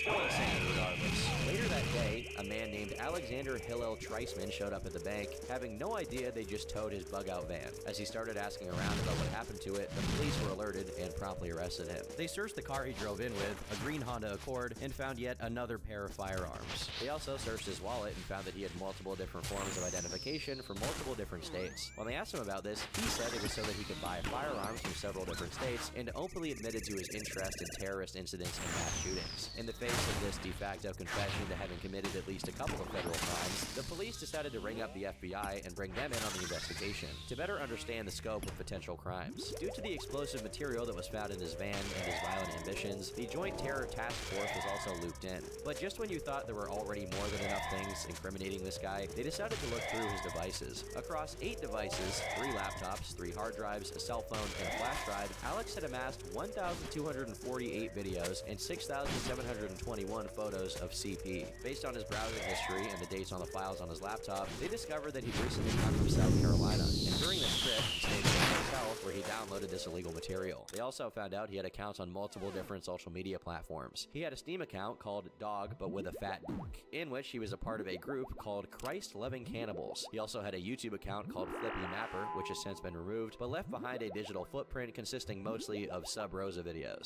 However, there was one person who, almost a year and a half prior to Alex's arrest, had recorded him on a Discord call under the name Arthur Swastika, trying to get the other people on this call to access a Pakistani website that contained illegal content. content. No, I mean, I do some stuff that would like get banned from like any other site on the internet. It has to be like in Pakistan. They're all like 11-year-old girls in my basement, you know. Through these, they found out that another one of his virtual aliases was Alex the Bodacious, and that he had an account on Reddit because, of course, this guy was on Reddit. Surprisingly, while the account is dead and buried, there are archives of it on the Wayback Machine, and his posts are quite interesting. One of them reads, "I'm your standard NEET. These days I sit at home all day after dropping out of high school. 2 years after I did, I realized it was a mistake. Now, I'm just looking for ways to entertain or just plain stimulate my brain. I've found myself calculating out how many resources I'll have in a video game with algebra, and role-playing as an accountant or a driving instructor, and liking the reliable zen feel. I don't have anything to do, and I'm not depressed, but I live alone, go outside rarely, talk even more rarely, but really, I just wish I could talk to people without feeling outcasted constantly." In a reply to another thread, he expressed he identified with the feeling of needing to cry, but not being able to. However, this was just a fraction of his activity on Reddit. There was plenty of random stuff related to his Sub-Rosa gameplays, and some other odd things, like his belief that the government invented HIV to target the gay community, and that one of his greatest fears in relation to women is if she didn't wipe properly. It's only in 2019 that his activity makes a turn for the worse, as Alex can be seen responding to threads relating to the sexualization of minors and school shootings, as well as some jokes referencing kidnapping women and transforming animals into black people. Even still, there was nothing outright criminal, just weird. But the same cannot be said for his activity in 2020. A thread he created on a Sub-Rosa related subreddit reads, "How do I dox in Sub-Rosa? I keep dying and being called a PDF file, and I want to kill people in real life about it. How can I find the addresses of those I hate and execute them for their crimes?" Some people replied, and it seems they thought he was joking, though it's quite likely he was completely serious. In the available archives, there's no trace of the post I'm about to cover, but law enforcement claim that their thorough sleuthing of his online activity turned up a myriad of posts containing threats of mass shootings, executing people he disliked. And keep the word execute in mind because it will come back later, as well as several posts referencing illegal material and CSA. According to Alex, his family stopped talking to him because of his obsession with shootings and terror attacks, which brings to question the narrative that the money he had in the van was inheritance money. As they went through his phone, they found a video of Alex talking about how awesome it would be to hijack an airplane and fly it into a building. Apparently, he'd also considered doing a mass shooting at the food court of a mall, either on Christmas or Black Friday, when it had presumably impacted people. They discovered this plan in one of his notes from October 2019, which they began correlating with his search history. Eventually, they figured out that as of the 16th of May, literally within 2 weeks of him being arrested, he'd been looking for Joe Biden's home address. This is when he wasn't the president yet, by the way. And he was also looking up, does the VP get Secret Service for life on Google. Ever since March of that year, he'd been searching for gun laws in Joe Biden's state, rifle parts, and night vision goggles. There was also evidence he traveled to a Wendy's near Biden's home after he bought one of his rifles in New Hampshire. Right around the same time, they found a single note, which simply read, "Execute."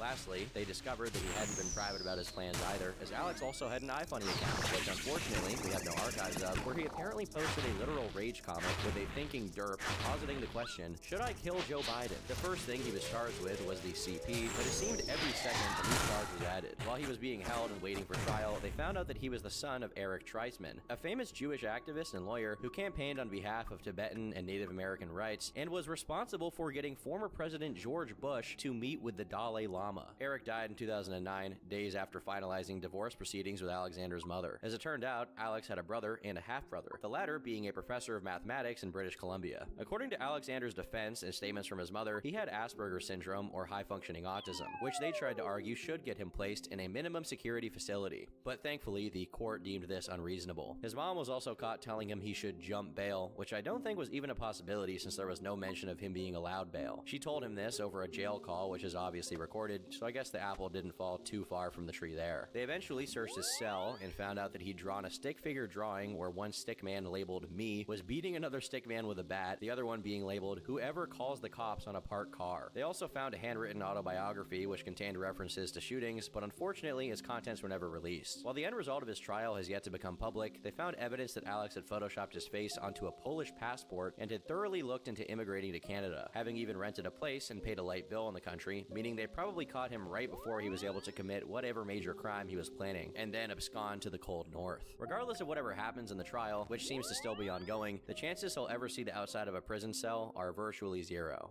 A resident of Holland, the city in Michigan, not the country, thought he'd not only succeed where Treisman failed, but also outdo him by targeting Speaker of the House Nancy Pelosi and the Governor of Michigan, Gretchen Whitmer. His name was Joshua Doctor, though his name is misspelled in the court document of his charges, and unfortunately, we don't know his username on iFunny. What we do know is that in January 2021, he made multiple threatening comments, all of which contained threats of shooting and killing elected officials in order to create a catalyst for a new American revolution. While he made these posts, he was also collecting information on his phone on how to make an explosive. At least, they found that information on his phone, but it's uncertain whether he was planning to act on it. His posts were probably taken more seriously than they would be if it happened at any other time, since prior to his threats, another group of people had allegedly planned to kidnap Governor Whitmer. With all of this coming fresh off the heels of the January 6th incident in the Capitol, you can see how law enforcement agencies were on high alert. But unlike many of his iFunny criminal cohorts, Joshua wasn't dysfunctional by any means. His parents were still married, his dad was the chairman of a philanthropic organization in their community, and he had 2 siblings, neither of whom committed similar acts to him. Joshua himself was actively attending college and working for his school's landscaping department while studying to become a police officer. Usually, people who are that busy struggle to find time to sit around on the computer and think up heinous stuff to post online. So Joshua's case is pretty unusual in that regard. Despite having made the comments all the way back in January, it took a few months for it to turn into actual charges. First, someone tipped the FBI off on it, who then sent the information to the Michigan State Police, who then turned the case over to the Attorney General. It was only on March 15th that his information turned into actual charges. 2 felonies. One is using a computer to commit a crime, and the other is a false report or threat of terrorism, each attached to a 20-year sentence and or a $20,000 fine.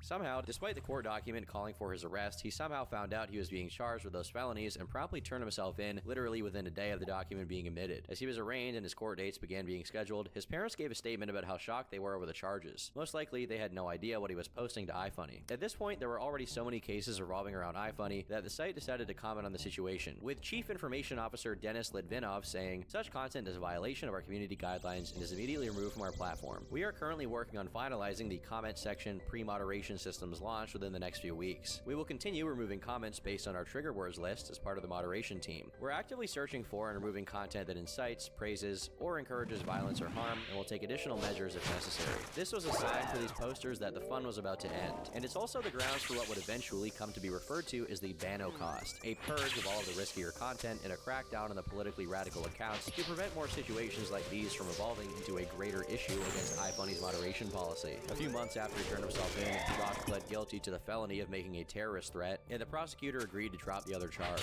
However, the 20-year sentence from the remaining felony could potentially be evaded entirely, since the state offered something called the Holmes Youthful Training Act, which allows young offenders from 18 to 26 to avoid having a criminal conviction go on their record. This basically amounted to a kind of probation where Josh would have to undergo counseling, and once completed, the case would get dismissed. Out of all of the potential iFunny criminals, Joshua Doctor definitely got away the lightest. But so far, we've exclusively covered people whose accounts are completely gone and who have been covered in the news for the crimes they were charged with. But Derek, known on iFunny as Skunt Punch, is a very different story. He began as a small timer. His only crime was a bit of content thievery. He regularly stole memes, or not even memes, just images, and removed people's watermarks, crudely replacing them with his own. While his popularity never exceeded the confines of iFunny, he became pretty well known there, though he was more infamous than he was famous. Based on the comments alone, many of which I can't even read out loud without getting demonetized, we can see that the small portion of the iFunny community that cared enough to interact with him all had exclusively negative opinions of him. Partly, it was because the images were all stolen and he tried to pass them off as if they were his, but it was also due to the sheer cringeworthy nature of his posts. It's not like he was stealing popular current memes or something. He was posting straight up Facebook slop from a decade ago. It's hard to understand why he even thought it was worth it to steal them. Do you really crave credit for gems such as, "I want to count the wrinkles on your stink star"? Because the timeline of his online activity isn't obvious and his account has had many posts deleted, it's hard to figure out the when and why for certain events surrounding his story. This makes it especially difficult to determine the legitimacy of the allegations that Derek has, on many different occasions, made statements that suggested he was a pedo and zoophile. One of the pieces of supposed evidence for this is that he has a series called Skunt Facts, where he makes a post that has basically no joke and is just a gratuitous display of one of his opinions. Many entries to this series are no longer up, but supposedly number 8 read, "Skunt Facts number 8. If she's hot and you're still dating by the time she turns 18, it should be allowed." This, along with other screenshots where he either directly identifies as a MAP, minor attracted person, or simply uses their flag, could easily be faked. But still, the people in the iFunny community pretty confidently attest to their veracity. There were also alleged instances of him posting images of naked children or featuring them prominently in videos. In a comment, he supposedly declared his intention to kill a dog, specifically that it would arouse him. Either these are a testament to his true character, or a display of just how deeply his detractors hate him for his obnoxious online personality. personality to the point where they're falsely depicting him as a creep. Either way, what is a matter of fact is that he made the mistake of showing his face, and people quickly figured out what his handles were on the accounts he had on other social media platforms. One where he showed more of his personal life. With all of that, they had an easy time doxing his location as well, which the community shared in its own very unique way. You might be wondering, what did people do with this information? Well, they sent him pineapples. This isn't a euphemism or code for anything. They actually sent him pineapples. Some of them actually walked up to his doorstep and left a juicy one there. Others DoorDashed them, and somebody even created a GoFundMe campaign to send him a full pallet of pineapples. Apparently, this whole pineapple thing came from a random 4chan green text in which a guy claimed to have terrorized a bully of his by learning every place he went to and conspicuously leaving pineapples in the locations to drive him insane. They went above and beyond the Call of Duty and proceeded to mark his home in Google Maps as a soup kitchen and pineapple farm, as well as a public bathroom and homeless shelters. They also gave reviews of his place reading, "Disgusting slime coming down from the walls. Toilet is also used as his lunch tray, so there are rats everywhere, and they bite your toes and balls. It was an okay bathroom, but I just wish Mr. Skunt Punch didn't sit there and watch." He also insisted on wiping for me, which was weird. Weird little boy pics everywhere. Walked in when he was licking toilet seats. Another bad thing, the fresh smell of meth coming from the dungeon. His words, not mine. He often tried to play it off as if all this trolling wasn't making him mad, even threatening to dox people who DoorDashed him and claiming he'd moved houses, daring people to dox him again. However, he let the mask slip at least once, as he recorded the video showing the state of his knuckles after he punched his door due to how mad he got from being bombarded with emails and phone calls and pineapples. Yeah, I might have punched that board a little bit too hard.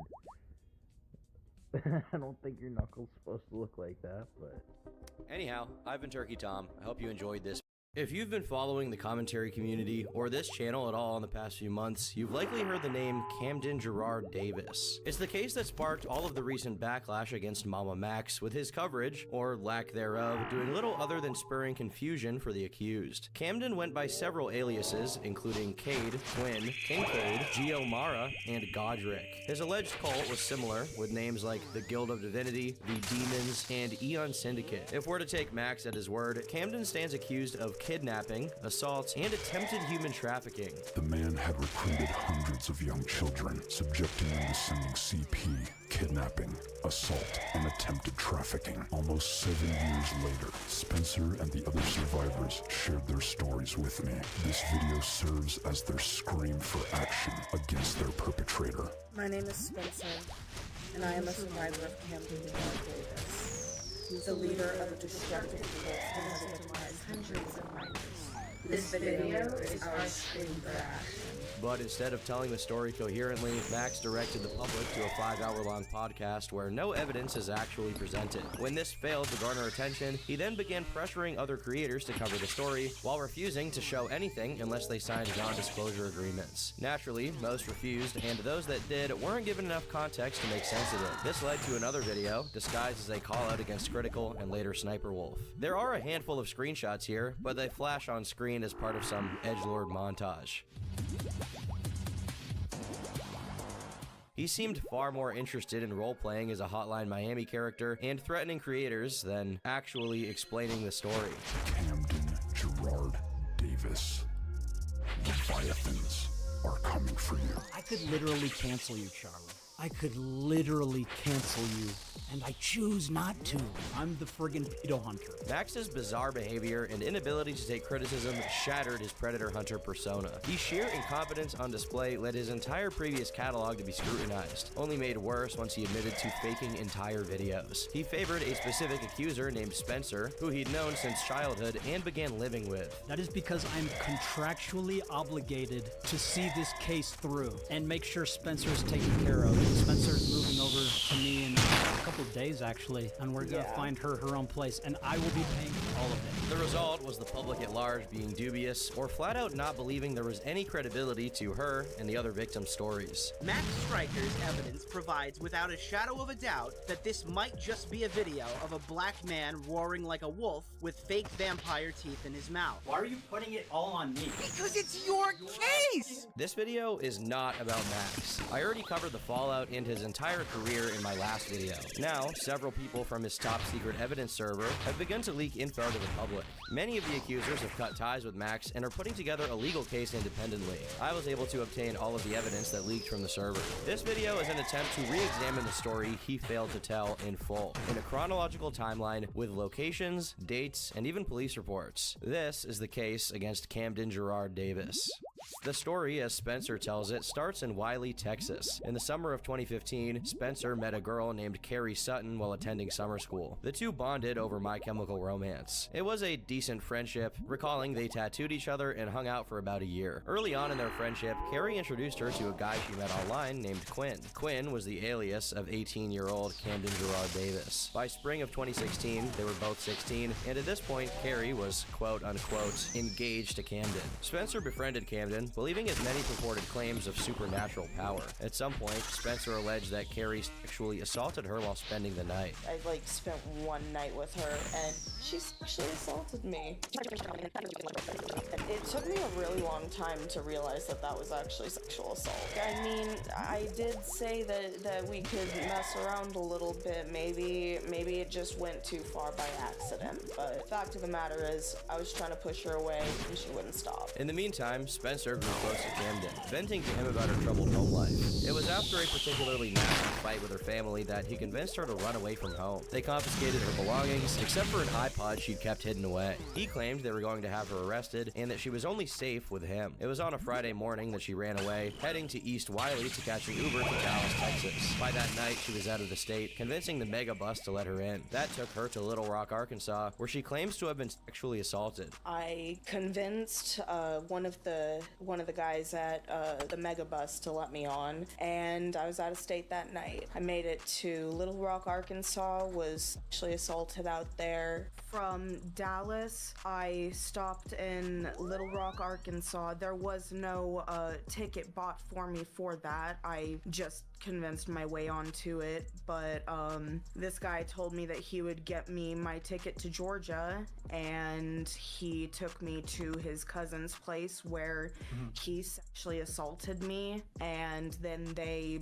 dumped me at the bus station. Then she got on another bus to Tennessee, staying in Memphis for a week with an unknown individual. Got on another bus, made it to Tennessee, was stuck out there for a week, but there was somebody who was actually properly taking care of me, treating me like I was his own daughter. Eventually, Camden convinced one of the girls in his group to buy Spencer a bus ticket from Tennessee to Georgia. He picked her up from an Uber and took her back to his mother's house in Lilburn, Georgia. Spencer then lives with him for the next 3.5 months. He's alleged to have initiated sex as soon as she entered his bedroom. After I got to Atlanta, somebody let me borrow their phone so I could call Camden. He came and picked me up, and his mom was at work, so he went into the house. He opened his window and pushed the screen out because his brother was still home, and I climbed in through the window, and immediately he initiated sex. Spencer states that she went along with it because she felt like she had to, but admits she developed feelings for him as he helped her out of a shitty situation. It's also said Camden asked for a relationship before she ran away. Spencer then began dating both Camden and Carrie in some kind of polyamorous relationship. It only became monogamous after Camden got tired of talking to Carrie. Around the time that he was convincing me to run away and everything, he was like, so both of you need to be in a relationship with me, and then God tells me that you both need to be in a relationship with me. So when I went out there, that's what he tried to make it into. And eventually, I guess he just got tired of wanting to talk to Carrie because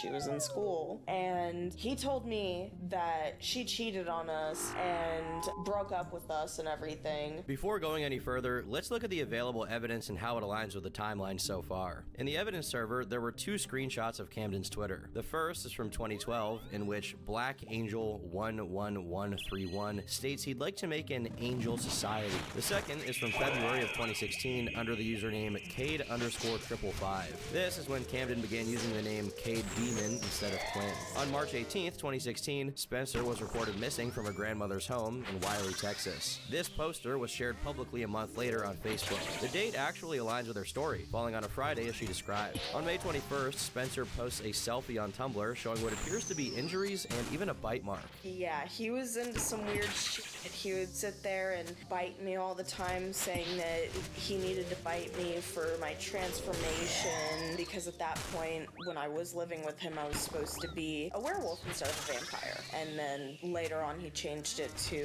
I was both. Spencer states that she became pregnant following the SA in Arkansas. Within a month, she starts having symptoms, which apparently led Camden to force her to miscarry. The purported methods for doing so were through a ton of cinnamon, vitamin C, and beating her in the stomach. He allegedly got her pregnant 3 other times in the span she was able to see him in person. The reason for this, she claims, was so that he could traffic her by getting her body to automatically reject pregnancies. When angry, he'd apparently mock her for these 4 miscarriages. If we have had loved ones that have like passed away or whatever, or in my particular case, him knowing that I had 4 miscarriages while I was with him, he would sit there and say, oh, well, your baby's soul will go to hell, and then your great-grandmother's soul will go to hell. The exact details of these purported miscarriages are rather confusing. The idea of vitamin C abortions is a false but widely circulated rumor, but that doesn't explain the significance of cinnamon. In leaked material from the cult, it says cinnamon is used to weaken a werewolf's healing power, which I guess could be what she's referring to. I guess the idea is that the cinnamon would weaken the werewolf fetus. Yeah. Oh my god, this is insane. In a subsequent interview, Spencer was asked to elaborate on the subject. She actually admits here to never taking a formal pregnancy test. How did you know you were pregnant? Because I got pretty sick, and I couldn't figure out why, and then I realized my period was late. But you never took like a formal test? He wouldn't let me. I thought before you said that after the 3rd miscarriage you did. Was that what you were talking about with the gynecologist, or? Yes, so that's the only doctor I went to, but I didn't go to one like right after the miscarriage. I was too scared to, because Camden kept telling me, you know, if you go to a doctor, they're gonna find out about all of this. They're gonna find out about the supernatural. They're gonna find out about God. They're gonna find out about everything. You need to keep this under wraps. You can't tell anyone. Alright, so let's get back to Spencer's testimony. Spencer is indoctrinated into the cult, likening it to an MLM pyramid scheme. He even tried to force her to sell her 3DS and send the money to him. He then made Spencer and some of the main others, as Spencer says, the leaders of their own little packs, instructing them to seek out younger people to lure in. This admittance is quite controversial, as some argue it's self-incriminating.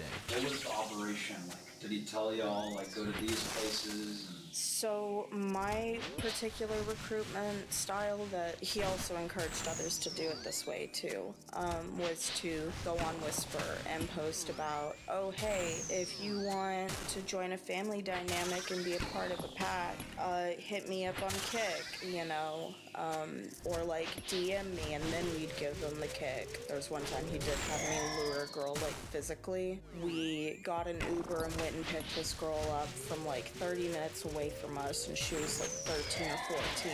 He kept trying to convince me to convince her to have sex with him. There was a point where he had me on Whisper trying to look for other teenagers that wanted to run away from home, and we found a girl that was like 13 or 14. I'm pretty sure she was 14. Spencer is sort of posing herself as the Ghislaine Maxwell of this entire operation. Regardless, most of the roleplay is said to have occurred online, with daily life being much different. So in person, it was just like living with a loser. Pretty much. And none of like the fantastical stuff. No. Okay, so that was all online. Yeah. At one point, Max requests that Spencer describe her daily life while living with Camden, stating that he lived with his mom and brother. It's implied they're unaware of her staying there, and she was often forced to stay locked in his room. Despite this, Spencer revealed their full names publicly in one of Max's videos. This video is for... I would like to extend my most heartfelt apology that this is how you have to find all of this out. But the fact of the matter is, your son, Camden Gerard Davis, has been victimizing hundreds upon hundreds upon hundreds of minors. Spencer says she often couldn't shower for days as he didn't want her to get caught. It got to the point she had to urinate in jars and pour it out the window. Usually he stayed with her, but other times he'd leave while she used her phone. There was one point I was pissing in jars because he wouldn't let me go out of the room. Yeah, so I'd sit there and I'd piss in jars and then I'd pour it out the window. A lot of the times with him, but other times he would just go out into the living room and watch TV and make me watch something on the phone. There was a lot of emphasis placed on her health, with Camden encouraging her to work out and drink water. He only gave her a little bit of food, with some days where he wouldn't give her actual food. She speculated he was trying to make her lose weight, possibly for human trafficking. There was like 3-4 days where he would sit there and only let me eat saltines and drink water. I honestly don't even know. Maybe he was trying to make me lose weight or something, make me more appealing to whoever he was trying to traffic me to. In one breath, Spencer says that day-to-day life was a breeze and there was nothing outstanding about it. Day-to-day life was just, it breezed by, honestly. There was really nothing outstanding about it, like, just watched movies and shows and shit and worked out when he made me. In another, she says there was frequent physical and sexual abuse. Instead of receiving love and actual care, I received physical abuse. I received sexual assault. There was one time he even tried to kill me. So he would beat me under the guise of trying to train me to fight, saying I needed to learn how to protect myself. This continued until one instance where he allegedly tried to kill her by swinging a 60-pound stone vase at her head. This led her to fight back and overpower him, resulting in the workout stopping. He started getting a little too rough with it, and eventually he picked up a stone vase that was this fucking big. So that was almost a 60-pound vase. And he was trying to swing it at my fucking head. And so I haul ass into the room and everything. He drops it and tries to pin me to the wall. And all I remember is dodging underneath him turning around, and there was so much adrenaline pumping through my fucking body. I lifted this fucking 200-pound man and threw him into the fucking wall. The bed was against the wall, so he hit the wall, fell onto the bed slightly off of it, so he rolled off, and I kicked him so hard I sprained my fucking ankle. After that, he stopped physically abusing me because he realized I could fight back if I needed to. And I think that was also another motivation to push me out the way that he did, because it was getting to the point where I was like, dude, what the fuck? You can't put your hands on me like that. This is also where Spencer alleges there was a lot of sexual assault, in which she was coerced into doing things she didn't want to do. That includes a story where he came in while she was showering, opened the curtain, and urinated on her. It was part of his supernatural belief that as a werewolf, he needed to mark her. This apparently happened to both her and another girl named Kayla. Kayla, or Michaela Staten, was another member of the cult that lived nearby. Michaela was part of Max's investigation, referred to as Kai. Michaela actually went to school with Camden and had been in a foster home before returning to her parents. He had multiple girlfriends, with Spencer stating he was trying to start a harem. And don't worry, we'll discuss this further later on. For now, it's important to establish when Spencer left his home and returned to Texas. That summer, Camden allegedly began trying to get her to sleep with men off of Whisper. Whisper is a social media app that allows users to post screenshots and confessions anonymously. He was adamant on finding her a new partner, but she refused, as she felt like it would be cheating. So he kept trying to get me to sleep with men off Whisper and everything, making posts about it, and eventually I was like, no, I'm not gonna do that shit. You know, I had feelings for him at the time, and I was like, that's me cheating on you. I'm not okay with that. A few days later, he apparently staged a scenario in order to get her out of the house. He claimed the Leviathans were coming before rushing her down to a gazebo in his neighborhood. And a few days after I gave him that firm no, he was like, Leviathans are coming after you. You've got to get out. He rushed me down to the gazebo that was in his neighborhood and had me use the phone that didn't have service on it that he had given me to call 911, because all phones can still do that even if you don't have service. Spencer claims he told her to call 911, which led her to be placed in a foster home. He then approached officers and pretended she was a random homeless girl that he didn't know. I called 911 and they came out and were sitting there writing a little report, and Camden comes up as though he was just some guy in the neighborhood that always saw me there and would bring me food, you know, playing as though I hadn't been living with him for 3.5 months at that point. So he told me, go into a foster home or a group home and not come back to Texas. Now, it's not entirely clear why Camden did this, other than not wanting her to live with him anymore. Spencer says she was convinced to delete everything off her phone. That is possibly why there's little to no documentation of this time period. Literally had me like take the SD card out of my phone and like hide it in my bra. Like literally made me like delete everything, like all my contact with him, and like heavily like deleted that phone. Okay. And you were complacent because you loved him? Because I loved him and because I believed that he was right, that somebody would find out and somebody would kill me and kill him. This occurred halfway through July of 2016, with Spencer relocated to a foster home in Snellville, Georgia. She stayed there until September, which is when she was then moved into a group home in Georgia. Her description indicates it was likely a Rainbow Children's Home. It was shortly after moving into that group home that she saw Camden in person for the last time. He allegedly convinced someone to bring her to his house before beating and SAing her. The former was apparently to induce the fourth and final miscarriage. When was the last time you saw him? It was right before I was moved from my group home, or no, from my foster home to my group home.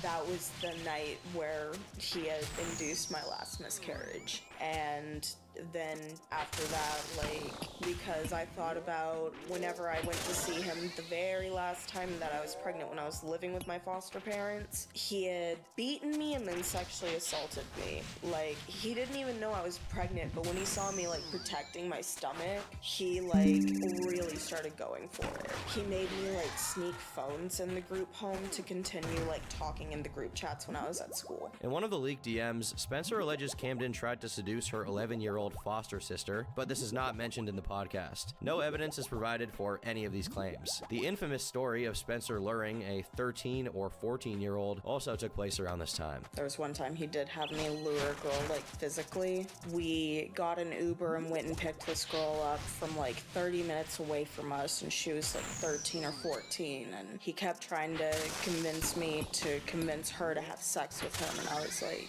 no. Thankfully, her parents got her the next day, but then me and Kayla are pretty sure that he went over there and he her after I was with my foster parents, because we all had the same Uber account, because it was Kayla's parents' card, I think, and we saw the destination, and it was that apartment complex where he and I picked up that girl. Me and Kayla, like, kept, like, canceling the ride, kept trying to cancel it, and then he, like, called us screaming at us, and then later, like, about 45 minutes to an hour and a half later, I get a text from that girl's boyfriend saying that Camden had raped her and bit her so hard that she was bleeding and everything. Like, so that definitely made me feel like that was my fault, because the only reason he knew who she was because I was the one who got into contact with her first. It's unclear why, if they were so adamant on preventing Camden from allegedly SAing a 14-year-old girl, they didn't alert the authorities. Spencer then remained in Snellville until a week before Thanksgiving. Her stay at the group home was miserable. It got so bad, she asked her case manager from the Division of Family and Child Services to be returned to Wiley, Texas. In spite of this, she remained with the call for another 8 months. You saw him, and you did all that. A year passes, and then you officially left? Yeah. Why so long? Like I said, after he had, things started to not really add up, and we started questioning everything, I was still kind of in the hopes that one day maybe he would want to get back into a relationship with me. I was just so convinced that he was the only person that could love me.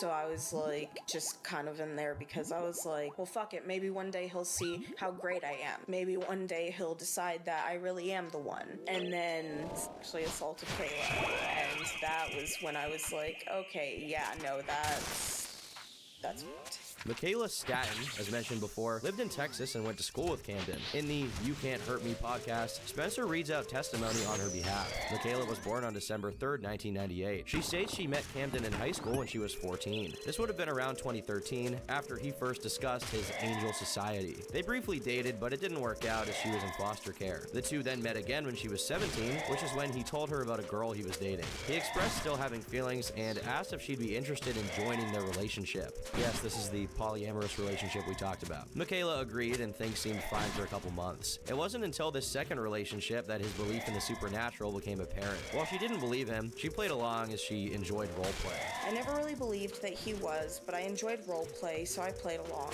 I didn't ever think any harm would come out of it. Throughout the course of our relationship, he would be very hot and cold. Some days he'd make me feel like I was one of the most important people in his life. Other days he treated me like complete trash. Eventually, Camden asked if he could bite her to turn her into a werewolf. When that didn't work, he said she must be a vampire.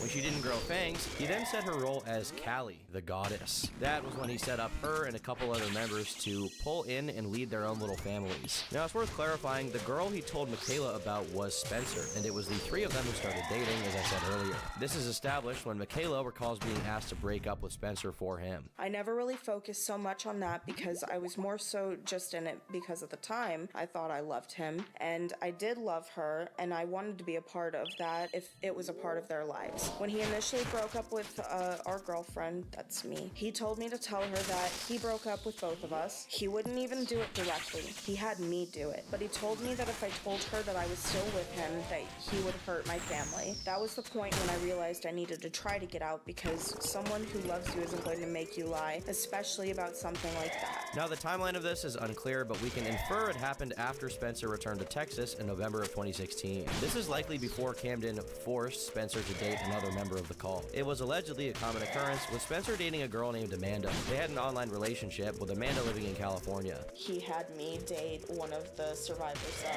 I'm in contact with. You know, she and I were kind of together. She lived way out in California. I'm here in Texas. So it was a long distance thing. It's worth noting Amanda also spoke to Max. Amanda's testimony was read out as a part of Spencer's podcast under the pseudonym Survivor C.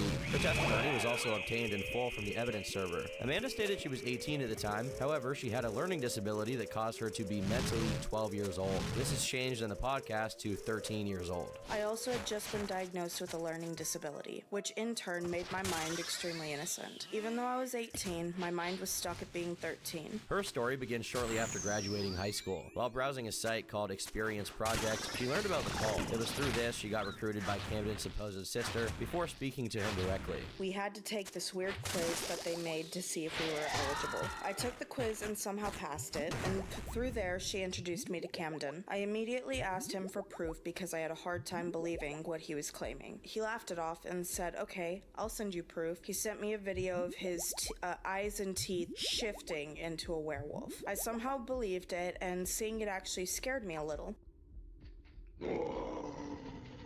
He ended up liking me and added me into another group chat where I met Spencer. Her and I became extremely close, practically besties. The group chat was eventually discovered by her cousin, who quickly realized it was a cult. This resulted in a three-way call in which her cousin confronted Camden. Later on, for some reason, my cousin had gotten involved, and Camden got mad at her because she was trying to tell me that what he was doing was wrong, that it was a cult, and that I was in danger. I remember he made me get on a three-way call with her, and they were both arguing, and he was raising his voice, yelling and cussing at her. Her screenshots to corroborate this were obtained from the evidence server. It's an iMessage exchange with her cousin recollecting the ordeal. "Yeah, I remember that f***er. Well, that's good they're getting things set up. Someone like him needs to be kept away from people." I don't fully remember the conversation, but I do know he was very arrogant and manipulative, and he didn't like that I could see right through him. I remember that it was a three-way phone call because he was paranoid about his phone number, and I said, "You're hiding because you are evil." You were on the fence and still wanted to meet him, which made me very worried and anxious, so I had to tell your dad for your safety. Unfortunately, Amanda's involvement didn't end there, only resuming once she got her phone back. They started calling regularly as Amanda developed feelings for him, but as time went on, Camden began to insist that she move out to Georgia. He allegedly pressured her for nudes and claimed they needed to have a child together to reincarnate her dead best friend. He also became aggressive as she made excuses not to run away. "I never ran away to Georgia. I always tried to find an excuse because I knew if I ran away, I wouldn't be safe anymore. Anytime I told him I can't move to Georgia, he'd always yell at me and threaten to kick me out, threaten my friend's soul, that God and the angels would hate me, and that heaven wouldn't allow me to stay when I die. It got to the point where I felt so torn that I didn't want to live anymore." The evidence server has screenshots of Camden asking Amanda to move to Georgia. The conversation is undated, but must take place before December of 2016. It appears appears to have taken place over Instagram with Camden's username as modern_grim. We need to talk. I need to get you in the car and come here now. What's going on? Just do it. You're scaring me. Can you or can you not? I can't. When can you? Either December or January. I had an interview for a job today, but I'm so sick I couldn't get out of bed. It was a similar pattern when Amanda tried to leave the group, as he'd always pull her back in. Then he told Amanda and Spencer they were soulmates and allegedly forced them to be in a relationship. This one time, he told me and Spencer that we were soulmates and literally forced us to be in a relationship. He made us buy rings for each other so we could get married in Georgia. He also made me give him my address so he knows where I live. It's worth mentioning that at some point Spencer was accused of cheating on Amanda. The story is recounted in Spencer's testimony. There was one night that I had gone out with my friend, and I had already told my girlfriend at the time that, hey, my friend is going to be spending the night. I do want you to know that in the past I did have feelings for her, but I don't anymore, you know?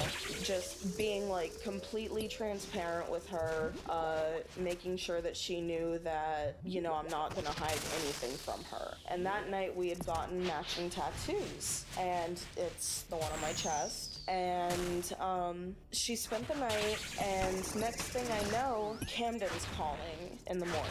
Then I'm getting calls from my girlfriend, and everyone's freaking out and screaming at me, and I can't even figure out what's going on. And then finally, from my girlfriend, I hear he's trying to say that you're cheating on me because she spent the night. Is this true that you're like in love with her still? And I was like, I told you everything last night. You know that. And when we got into a call with him as well, all three of us on Facebook Messenger, he's just screaming, claiming I cheated and all this, and my friends literally grabbed the phone, started screaming back. I can't even remember because my head was like spinning. I didn't know what to think because I was like, you know, even though we were kind of forced into a relationship, I still did love this girl, but it was like, why is he trying to hurt her like that, and why is he trying to attack me like that? Okay, now let's go back to Michaela's written statement from the podcast. Michaela recalls staying for a couple more months after they broke up with Spencer. That changed once she found out Camden was messing around with her now ex-best friend from childhood. It was only then that she distanced herself from the cult, being the first to actually leave. I stayed a couple more months until I found out he was messing around with my now ex-best friend from my childhood, somebody I grew up with, and that was Kat. I think it was more so because of the distance that I kept from the beginning, the reason I was able to distance myself from the whole thing entirely. From what I remember, I was the first one to be able to actually leave, but it didn't stop after I left. There's a few pieces of evidence that offer insight to this series of events. On August 27th, 2016, Camden updated his Facebook page to state he was in a relationship. This was likely related to a subsequent post updating his cover photo to a picture of Catherine Hempsall. Catherine was born on October 5th, 1998, making her the same age as Michaela. She grew up in Georgia and started dating Camden around this time. Interestingly, Spencer calls Catherine out by name. Spencer questions if Catherine is complicit before saying Camden rubbed her in their faces. His girlfriend at the time, Catherine Hempsall, this is way after I'm in a relationship with him. I will never know if she was fully complicit, but there had to be a point where she realized what was going on, that something wasn't right, and that he was using her to lure in other people. But she ended up being rude to a lot of us for no reason, and it was probably because at the time, even before we realized like something was up, those of us that were in relationships with him still had feelings for him. It was like he kept rubbing it in our faces and being like, oh yeah, haha, this could be you if you were better. Like, it just always felt like he was using that to demean us in a way, like our feelings for him and our trust for him. Michaela says that after she left, Camden sabotaged her friendships with the other girls, but it didn't work as she kept receipts for everything. It's unclear what these receipts were meant to be, as this predates all of her allegations. Meanwhile, Camden never had proof for his claims, such as telling everybody she was Cthulhu and that she was evil. The following is a Snapchat conversation from before August 29th, 2016. It's between Camden and Spencer, who at this point went by Cleo. The screenshots were obtained from the evidence server. Many have interpreted one message as Camden stating he has a boyfriend. I'm fairly certain it's Kat taking the phone and texting through his account though. But they do in fact show that Camden, Catherine, and many others had turned on Michaela. Nah, I'm done. I'm sorry, but still, I don't like hearing it. I just wanted to let you know what was going on. Everyone is laughing at her because she's so fucking pathetic. Well, I'm sorry. Nah, just go. I can't deal with anyone who deals with her. So if you have to be her friend, then don't fucking talk to me. Kat doesn't like her. I don't like her. Gavin doesn't like her. No one likes her. Because she's not worth my time nor my thought. Because that's exactly what she is. A thought. And I don't mean that hole over there. I mean an experience that I honestly hope would have stayed in my head. So please, for me, fuck off until I say otherwise. Camden, please, I'm sorry. I'll try and do better. I promise. I won't talk about her anymore to you. Nah, bruh. You legit don't know how many people hate her. So in return, they dislike you now. Just because of who I'm cool with? So I'm out. I don't need him hating on me too. Who? Who do you think? I don't know. I'm tipsy. I'm sorry. Look, it's Kat. Leave my boyfriend alone with this shit, to be honest. Bro, I don't mean any harm.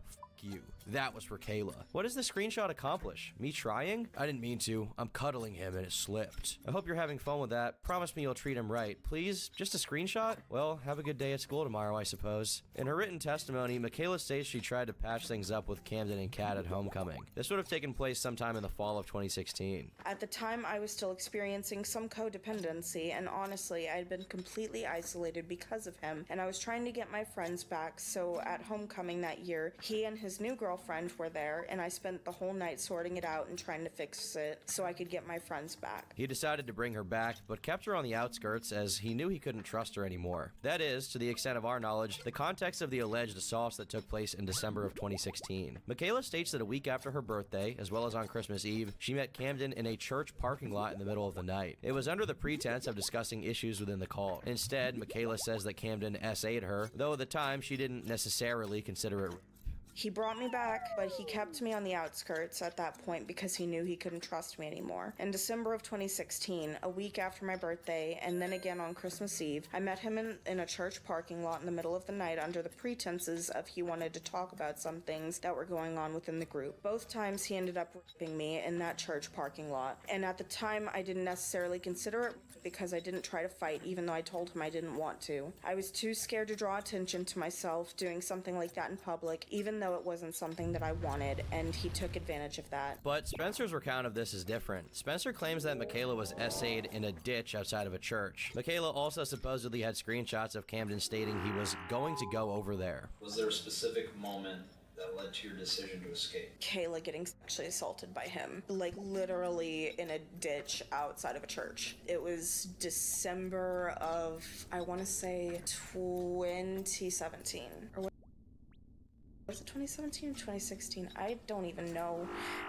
Timeline's warped. This apparently led her to force Michaela to go to the authorities. The assault is even said to have caused Michaela to get pregnant and miscarry. Now, what likely happened is that Spencer is confusing this with events that occurred later on. There's no evidence of Michaela reporting the assaults in December. Michaela states that after this, she did back off, only staying in contact with 2 or 3 people. Then, in 2017, Camden called and asked if he could come over. Michaela was visiting her grandparents' house, who were not home at the time. This is the incident she would ultimately report to authorities, alleged to have occurred on May 26, 2017. He started trying to pull down my pants, at which point I started fighting him, and I kept telling him, no, I'm not doing this. He kept trying, and I started screaming, at which point he grabbed my throat and told me if I kept screaming, he was going to kill me. He kept his hand on my throat the entire time, to the point that I had a bruise in the shape of his hand around my throat for a month. It's not even the worst part of it. When he was done, he went across the room. I kind of took a minute to process what happened, and when I sat up, he was looking at me, and he was like, what just happened? So I said, you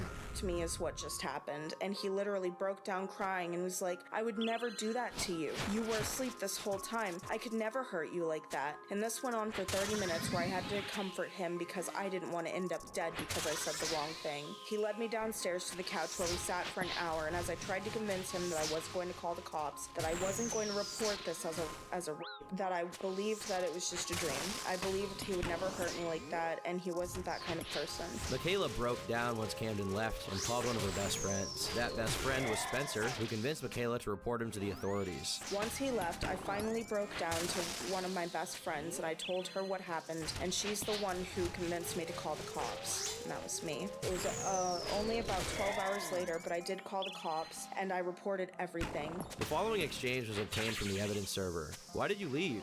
Camden, I don't know if I can trust him right now. What happened? So, he came over to supposedly talk to me about the Grim Wolves. Well, no talking happened, except for about Josiah. I got and he's claiming it was an apparition that looks like him, and I don't know. It hurts. Call the police. Report him. I already took a shower. They can't do a kit on me anymore. My first instinct was to scrape my skin off. You still have a chance to get him. Honestly, Cleo, I'm terrified of calling the cops. I honestly think he did it because I just got in a relationship today. I think it was possessiveness. Don't be scared. He had no right to do that. You need to do something. I'm terrified. He's likely done that to other girls, Callie. I know. But what if Kat comes after me or some shit? You tell her that he had no right to do it and you're only there for a week. I'm staying all summer. Then you stay away from her. Don't even talk to her. I'm so scared, Cleo. I know, Callie. Trust me. But you have a chance to get him because God knows who else he's going to do it to or has done it to. My parents can't find out. And if they do, you're 18. They don't have to have your medical records. You can go in yourself. It'll be held confidential. I'm on their insurance, though. It doesn't matter. If nothing gets reported, he gets away with it. He's tried making me run away again for sex, tried making Anya do the same. Same with Ayala and Kalani. You can go down the road and call 911. I'm leaving the demons. I can't do it if he's going to treat me that way. You need to report him, Callie. It's too late. What proof do I have? I'm not leaving until everybody is out safely. You still have a little time. I'll call the cops. Michaela reported Camden to law enforcement the next day on May 27, 2017.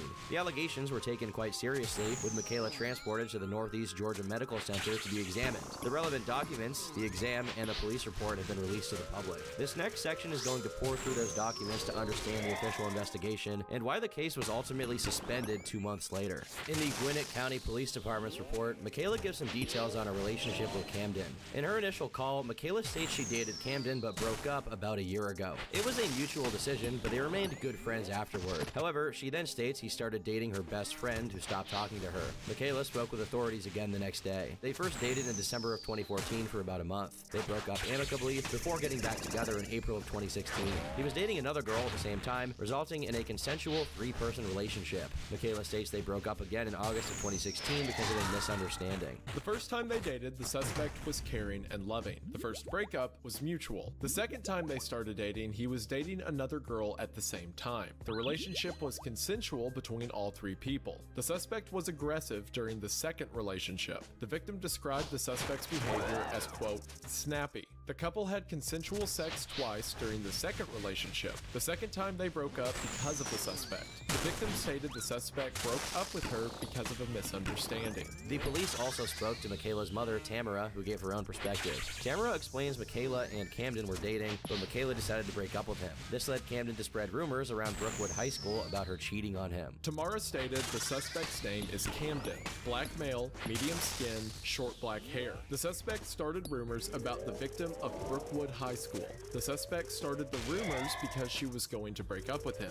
The suspect spread rumors about the victim sleeping with someone else. The victim and the suspect's relationship was not a good one, according to Tamara. The two began hanging out again after homecoming in October of 2016. They would hang out with other people and by themselves, but in public places. Interestingly, all of these details are contested by Camden. He claimed to have only dated Michaela between March and June of 2016. He went so far as to state he never had sex with the victim. The week of the incident, Michaela was house sitting for her grandparents. It's alleged to have occurred at that home. That day, she told Camden that she was seeing someone else. He called her while she was hanging out with Josiah Dykus, her new boyfriend. While the victim was at Josiah's house, the suspect called the victim and heard Josiah's voice in the background. The suspect told the victim he was happy for her. Michaela and Camden then made plans to hang out that night. Michaela noted she made out with Josiah the day before, which could have made him jealous. Camden allegedly arrived at 8:30 p.m. while they watched movies for about an hour. He spoke to her about the archaic moon pack.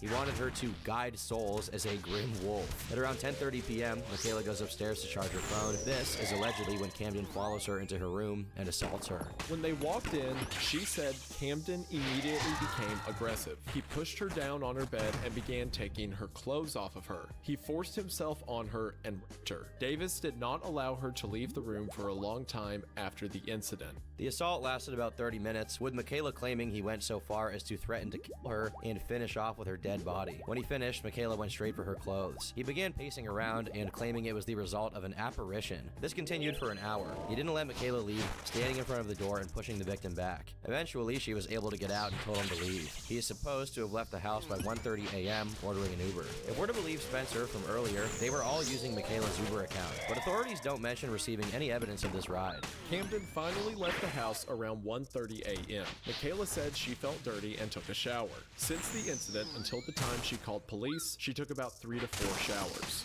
After Camden left, Michaela called Josiah Dykes and told him about what happened. Michaela also called a friend named Cleo Slayton who lived in Texas. They communicated over Kik. Michaela spoke to Cleo around 11:44 p.m. while Camden was apparently still at her house. While talking with Cleo, the victim stated she believes the suspect did this because he was upset about the victim and Josiah. Police spoke to Camden over the phone on July 12, 2017. He already knew of the allegations and said it was not possible, as he never went inside the victim's house. In the initial call, Camden assumes the date to be May 25th, the last time he visited Michaela's home. He claimed to have just left work and went to drop off a cell phone car charger with his girlfriend, Catherine Hemsall. It was found he only worked one day that week, on May 23rd. Camden then made a second call to the police. He claimed to have mistaken what day they were talking about. He clarifies that on May 26th, the actual night of the incident, he was at his friend Jorge Reyes' house. On July 13th, Camden was brought in for an interview at Gwinnett County headquarters. Camden stated that on May 25th, Michaela asked him for a phone charger cord. This brought him and Catherine to her house. Catherine stayed in her vehicle while the suspect went to the front door. The suspect states he never went inside the house and only sat in a chair on the deck. The victim was running in and out of the house doing stuff. He left her after staying for about 30 minutes. The next day, Camden stayed at Jorge's house. He was dropped off by Catherine.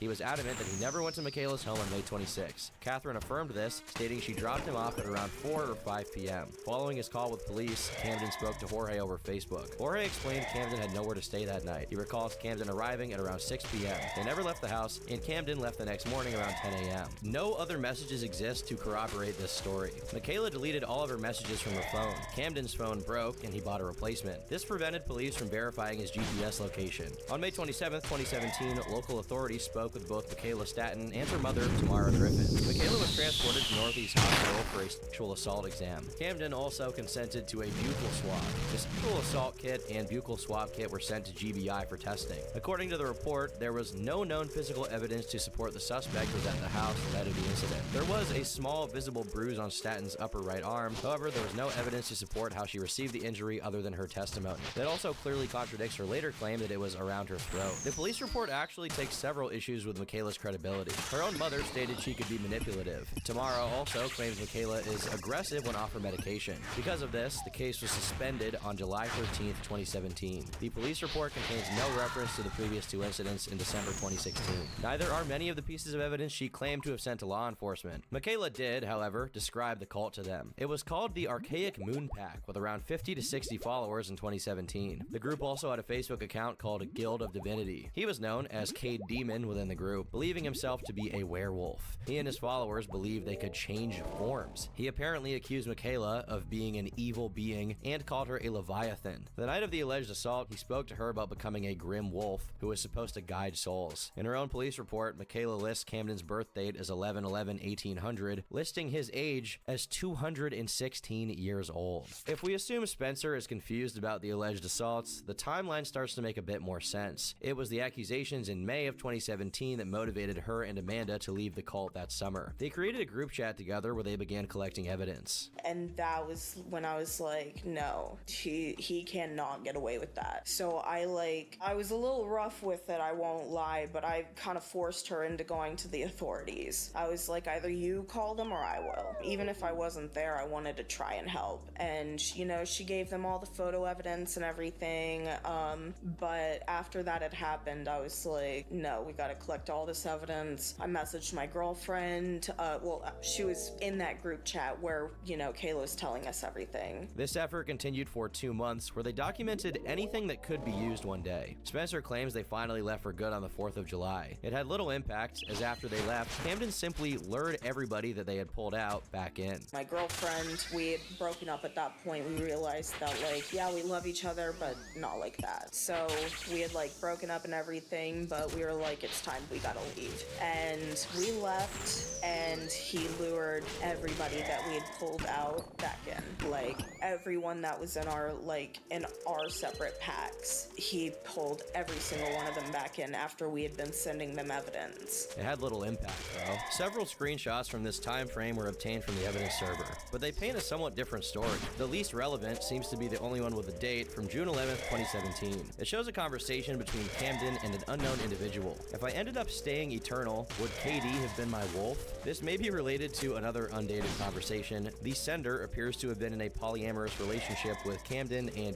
KD. Hey, I think it's best if I leave. This whole sleeping with you thing right now is just not making me comfortable. I know I'll lose KD, but this is something I don't think I'll ever be comfortable with. I also miss the feeling of being human. For once, I'm not in pain or feeling sick. I met an amazing guy who makes me happy, and I'm afraid if I tell him, he won't want me anymore. Not only that, but I miss Cleo. She was my best friend, and it's gonna be hard without her. I'm not asking you to bring her back, because I think it's best if she's out, but I just don't know if I can do this anymore. I'm not exactly happy, and all this pressure on me puts me in a bad place, so I think it's best if I leave. I'm sure Mary or Ayala wouldn't mind taking over the Eternals. They're both amazing leaders. There are 2 recordings from a group chat showing Amanda, Spencer, and Megan. Megan isn't Michaela, as Megan had to be told of the accusations. The recordings show messages from June 28th to June 29th, 2017. However, they completely contradict the idea of an escape, as it shows Camden had left them. So, Camden left us all completely. Jalexa said she heard him packing bags on the phone. Maybe the police are after him. We're officially out now. The recording also contains audio of Camden announcing his departure. Hey, this is Kate. I was going to go ahead and give you your fair warning that I am leaving. This is goodbye. I am done. Obviously,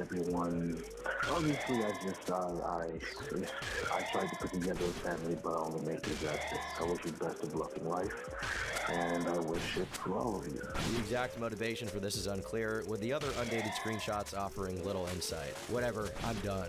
Bye. What the f- I'm trying to calm down here. Yeah, okay. Seriously, are you seriously just going to leave like that? The next is from an iMessage group called Eon Tree Pack, where Spencer says Camden broke it off with Kayla and I. In a screenshot dated June 30th, 2017, Spencer claims that Camden is threatening her. This could be in reference to an argument she had with someone about the allegations. The individual sent it to Camden, who becomes enraged when they confuse Callie with Carrie. Tell her Cade says she has one more time to bother his family before he makes a visit to Texas and certain people, then block her. This screenshot shows another message. Also, Cade says that Carrie will be replacing you. They'd begun to relay the accusations to other members, including Jalexa Demon. Jalexa Demon was the pseudonym of an Australian girl named Jess Randall. Jess and her accusations of theft are acknowledged in Spencer's podcast. It was disgusting, the stuff that he was asking for. And if they didn't give it directly to him, they gave it directly to the girl that lived in Australia, the one that bought my bus ticket. He had been stealing money from her at that point already for about 2 years or so. She's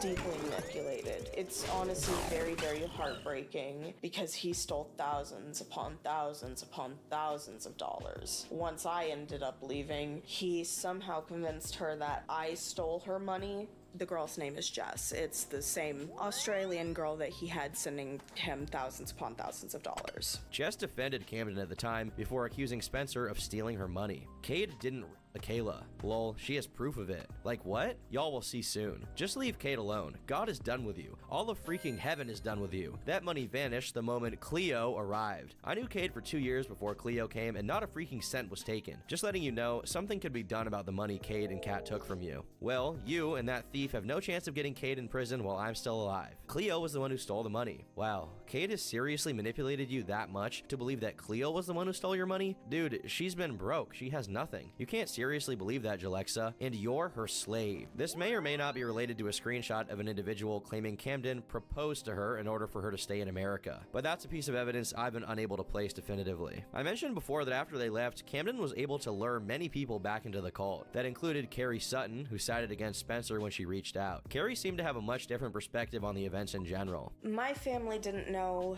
that I had left until a few months later because Camden had lured Carrie back in, and I was in the process of contacting some members that I knew were still in it. If you could speak to your younger self, knowing what you know now, what would you say? Dump Carrie and report this Camden. Literally, as soon as she would have introduced me to him. You know what? No, I'd go back even further. You meet a bitch named Carrie, don't trust her. Just run, girl. Just run. If she likes Mike, him, and is named Carrie, just run. What about Carrie specifically? Is it just because she was the catalyst to everything?